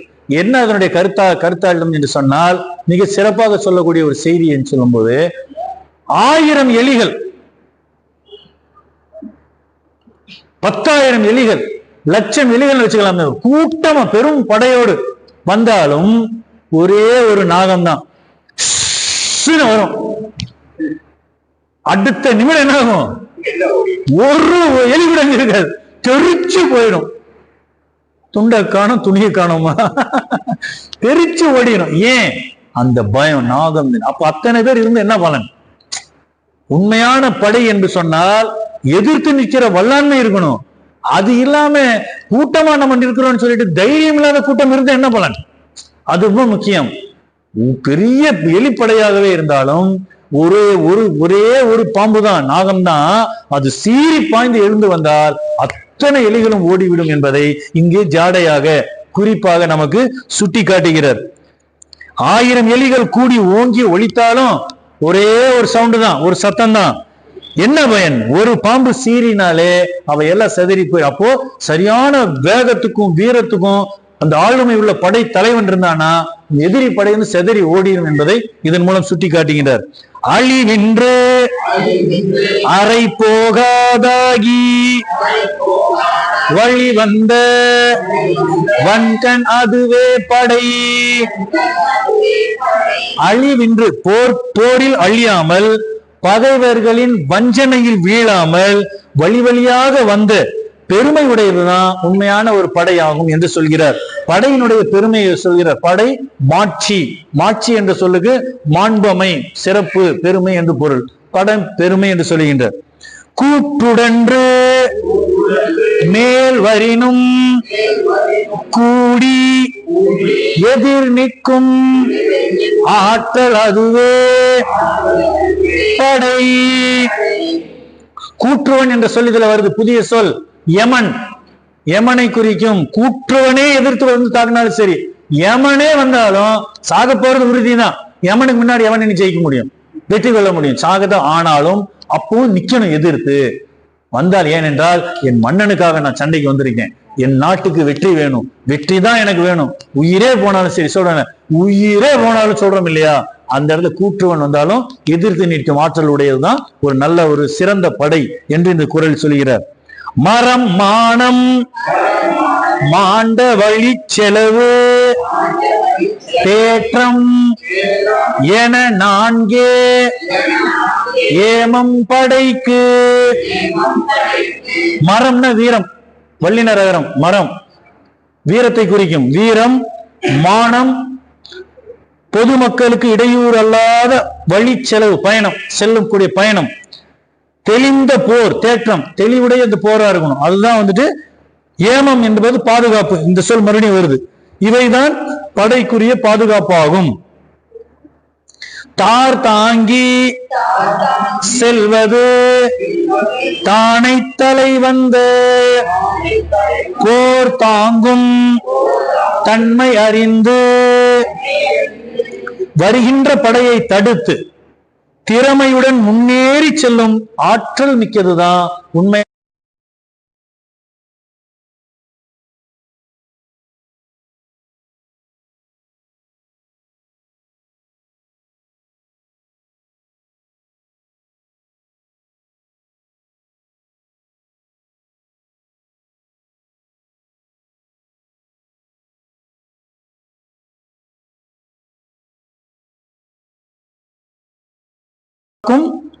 ஆற்றல் இல்லாத ஒரு தன்மையும் பெரிய வீரம் இல்லைன்னா கூட ஒரு படை தன்னுடைய அந்த அணிவகுப்பை பார்த்து எதிரில் இருக்கிறவன் பயப்படுவான். இங்க வீரம் இல்லாத படையாக இருந்தாலும் அந்த அணிவகுப்பு, அதை செல்லக்கூடிய இது தோரணை, அதை பார்த்தாலே எதிரில் இருக்கிறவன் வந்து பெரிய அளவில் இருப்போம் போல இருப்ப. ஒருத்தன் சொல்லுவான், நம்ம எந்திரிச்சு வந்தா வெட்டி போடுவேன், என்ன எல்லாம் எந்திரிச்சு வந்தானே 4 பேரை வெட்டுவேன், அந்த வழியா எவனுமே போவான். டே வேண்டாடா, அவனே எந்திரிச்சு வந்தா வெட்டி. ரொம்ப நாளைக்கு அப்புறம் தெரிஞ்சு ஒருத்தர் வந்து கேள்வி கேட்டாரு, சிரிக்கிறாரு, சின்ன சேமை அந்த மாதிரி ஒருத்தர். நானும் பாக்குறேங்க, ரொம்ப நாளா பாக்குறேங்க, இந்த அவர் உட்காந்துட்டே இருக்கிறாரு, எப்போ பார்த்தாலும் எந்திரிச்சு வந்தா வெட்டி போடுவேன், அதனால யாருமே அவர்கிட்ட போறது இல்லைங்க, என்னங்க பிரச்சனை, அவர் அவ்வளவு பெரிய கோபக்காரரான்னு. அவர் எப்போங்க எந்திரிச்சு வந்து எப்போங்க வெட்டி இருக்காரு, யாராவது வெட்டி இருக்கிறாருன்னா அவர் இதுவரைக்கும் ஒருத்தர் கூட வெட்டல. ஏன்னா அவர் 2 காலும் இல்லை, அவர் எந்திரிச்சே வர முடியாது. ஆனா அவர் சொல்றது என்ன, எந்திரிச்சு வந்தா எல்லாத்தையும் வெட்டி போடுவேன், அந்த வேகத்திலேயே வண்டி ஓட்டிட்டு இருக்கிறார். இப்படி இது ஆகாது. இதுதான் அந்த குறளுக்கு பொருந்துமோன்னு நினைக்கிறேன். பெரிய வீரம் இல்லைன்னா கூட அப்படி அடிச்சு விடுறது. அப்படி பாடு என்ன நினைச்சேன்னா, இப்ப சொல்லி மினிஸ்டர் சொன்னேன்னு வச்சுக்க, வந்து எல்லாம் தொலைச்சு போடுவேன் நான். மினிஸ்டர் வரைக்கும் இருக்கு பவர்ஃபுல் ஆகலான். அப்புறம் தான் பார்த்து ஒயர் பிடிக்கி 7 நாள் ஆச்சு, நமக்கு அப்புறம் தானே தெரியும் இல்லையா, இவன் பாட்டி அடிச்சு விடுறத பார்த்து திரைப்படத்துல இந்த கருத்துக்களை எல்லாம் காட்சியாக வைத்து நம்ம வந்திருக்குது நிறைய. சிறுமையும் செல்லா துணியும் வறுமையும் இல்லாயின் வெல்லும் படை. இழிவான பண்புகள், சிறுமைத்தன்மை, சிறுமை சொல்கிறார். அதுல தலைமையிடம் மிகுந்த வெறுப்பு, தலைமையிட்ட ரொம்ப வெறுப்போட இருக்கிற படை ஜெயிக்குமா? அவன் சண்டைக்கு போனா கூட போட போயிட்டு இந்த ஹிட்லர் கிட்ட அவன் குதிச்ச மாதிரி தான், போய் இவங்கிட்ட இருக்கிறது அங்க விழுந்து நான் செத்து போவேன், மனுஷன் இருப்பான் நினைப்பதை போல அந்த வெறுப்பு தட்டின்னு சொல்லிடுறாரு. அப்ப அது இல்லாம இருக்கணும். வறுமை, அது வந்த மன்னர் வந்து பாதுகாவலரா இருக்கிறவன், படையில இருக்கிறவன் எல்லாம் சம்பளத்தை கொடுத்து, ஒரு சம்பளமே கொடுக்காம போறத வச்சிருந்தா அவன் வீட்டுல பொண்டு பிள்ளைங்க சோறு திங்க வேண்டாமா? எத்தனை நாள் உன்னையே நான் பார்த்துட்டு இருந்தா இங்க யாரு பாக்குறது? அதெல்லாம் பிரச்சனைகள் வந்துடும். இதெல்லாம் இல்லாம இருப்பது தலைமைத்தன்மை என்று சொல்லுகின்றார். அந்த போல பாதுகாப்போடு நான் போனாலும் என்னுடைய மன்னன் என்னுடைய வீட்டை குடும்பத்தை பார்த்துக்குவான்னு தைரியம் இருந்தாலே இவன் சாகவும் துணிஞ்சு நிற்பான். இல்லாம இவனுக்காண்ட நாம இது பண்ணணும் போய் நீயே உள்ள போய் அவன் அடி உள்ளதா தலைவன் அங்கே உட்காந்துருப்பா அடி போட்டு சொல்லுவோம் இல்லையா? எல்லாமே மனிதனுடைய இயல்புதான் என்று இந்த குரல் மூலமாக சொல்லுகின்றார். நிலை மக்கள் சால உடைத்தெனினும் தானை தலை மக்கள் இல் வழி இல். பாருங்க, இந்த இடத்துலயும் தலைவனை பற்றி முடிக்கிற இடத்துல 3 அதிகாரத்திலையும் தலைவனை கொண்டு நிறுத்துறாரு. அந்த இடத்துல வேந்தனை சொன்னாரு, அந்த இடத்துல தலைமை இல்பு சொன்னாரு. இந்த குரல் என்ன சொல்றாரு? சிறப்பான படை வீரர்கள் எல்லாம் இருக்கிறாங்கப்பா, 4 வகை படையும் எல்லா தன்மையான வீரம், விவேகம், ஆற்றம், திறமை எல்லாம் இருக்கிறாங்க. இருந்தாலும் வழி நடத்தி செல்லக்கூடிய தலை மக்கள், அவன் தலைவன் சரியில்லைன்னா இத்தனை இருந்து என்ன பலன்? அது வீணாக போகும் என்று சொல்வது இந்த குரல் மூலமாக. சிறப்பான படை வீரர்கள் அமைய பெற்றாலும் தகுதி பெற்ற தலைவன் இல்லையாயின் அந்த படை சிறப்பு அடையாது என்பதன் மூலமாக இன்றைய குரல் நுண் பயிற்சி வகுப்பு 77வது அதிகாரம் நிறைவு பெறுகிறது. 50 குரல் மணிகளை இன்று கண்டோம்.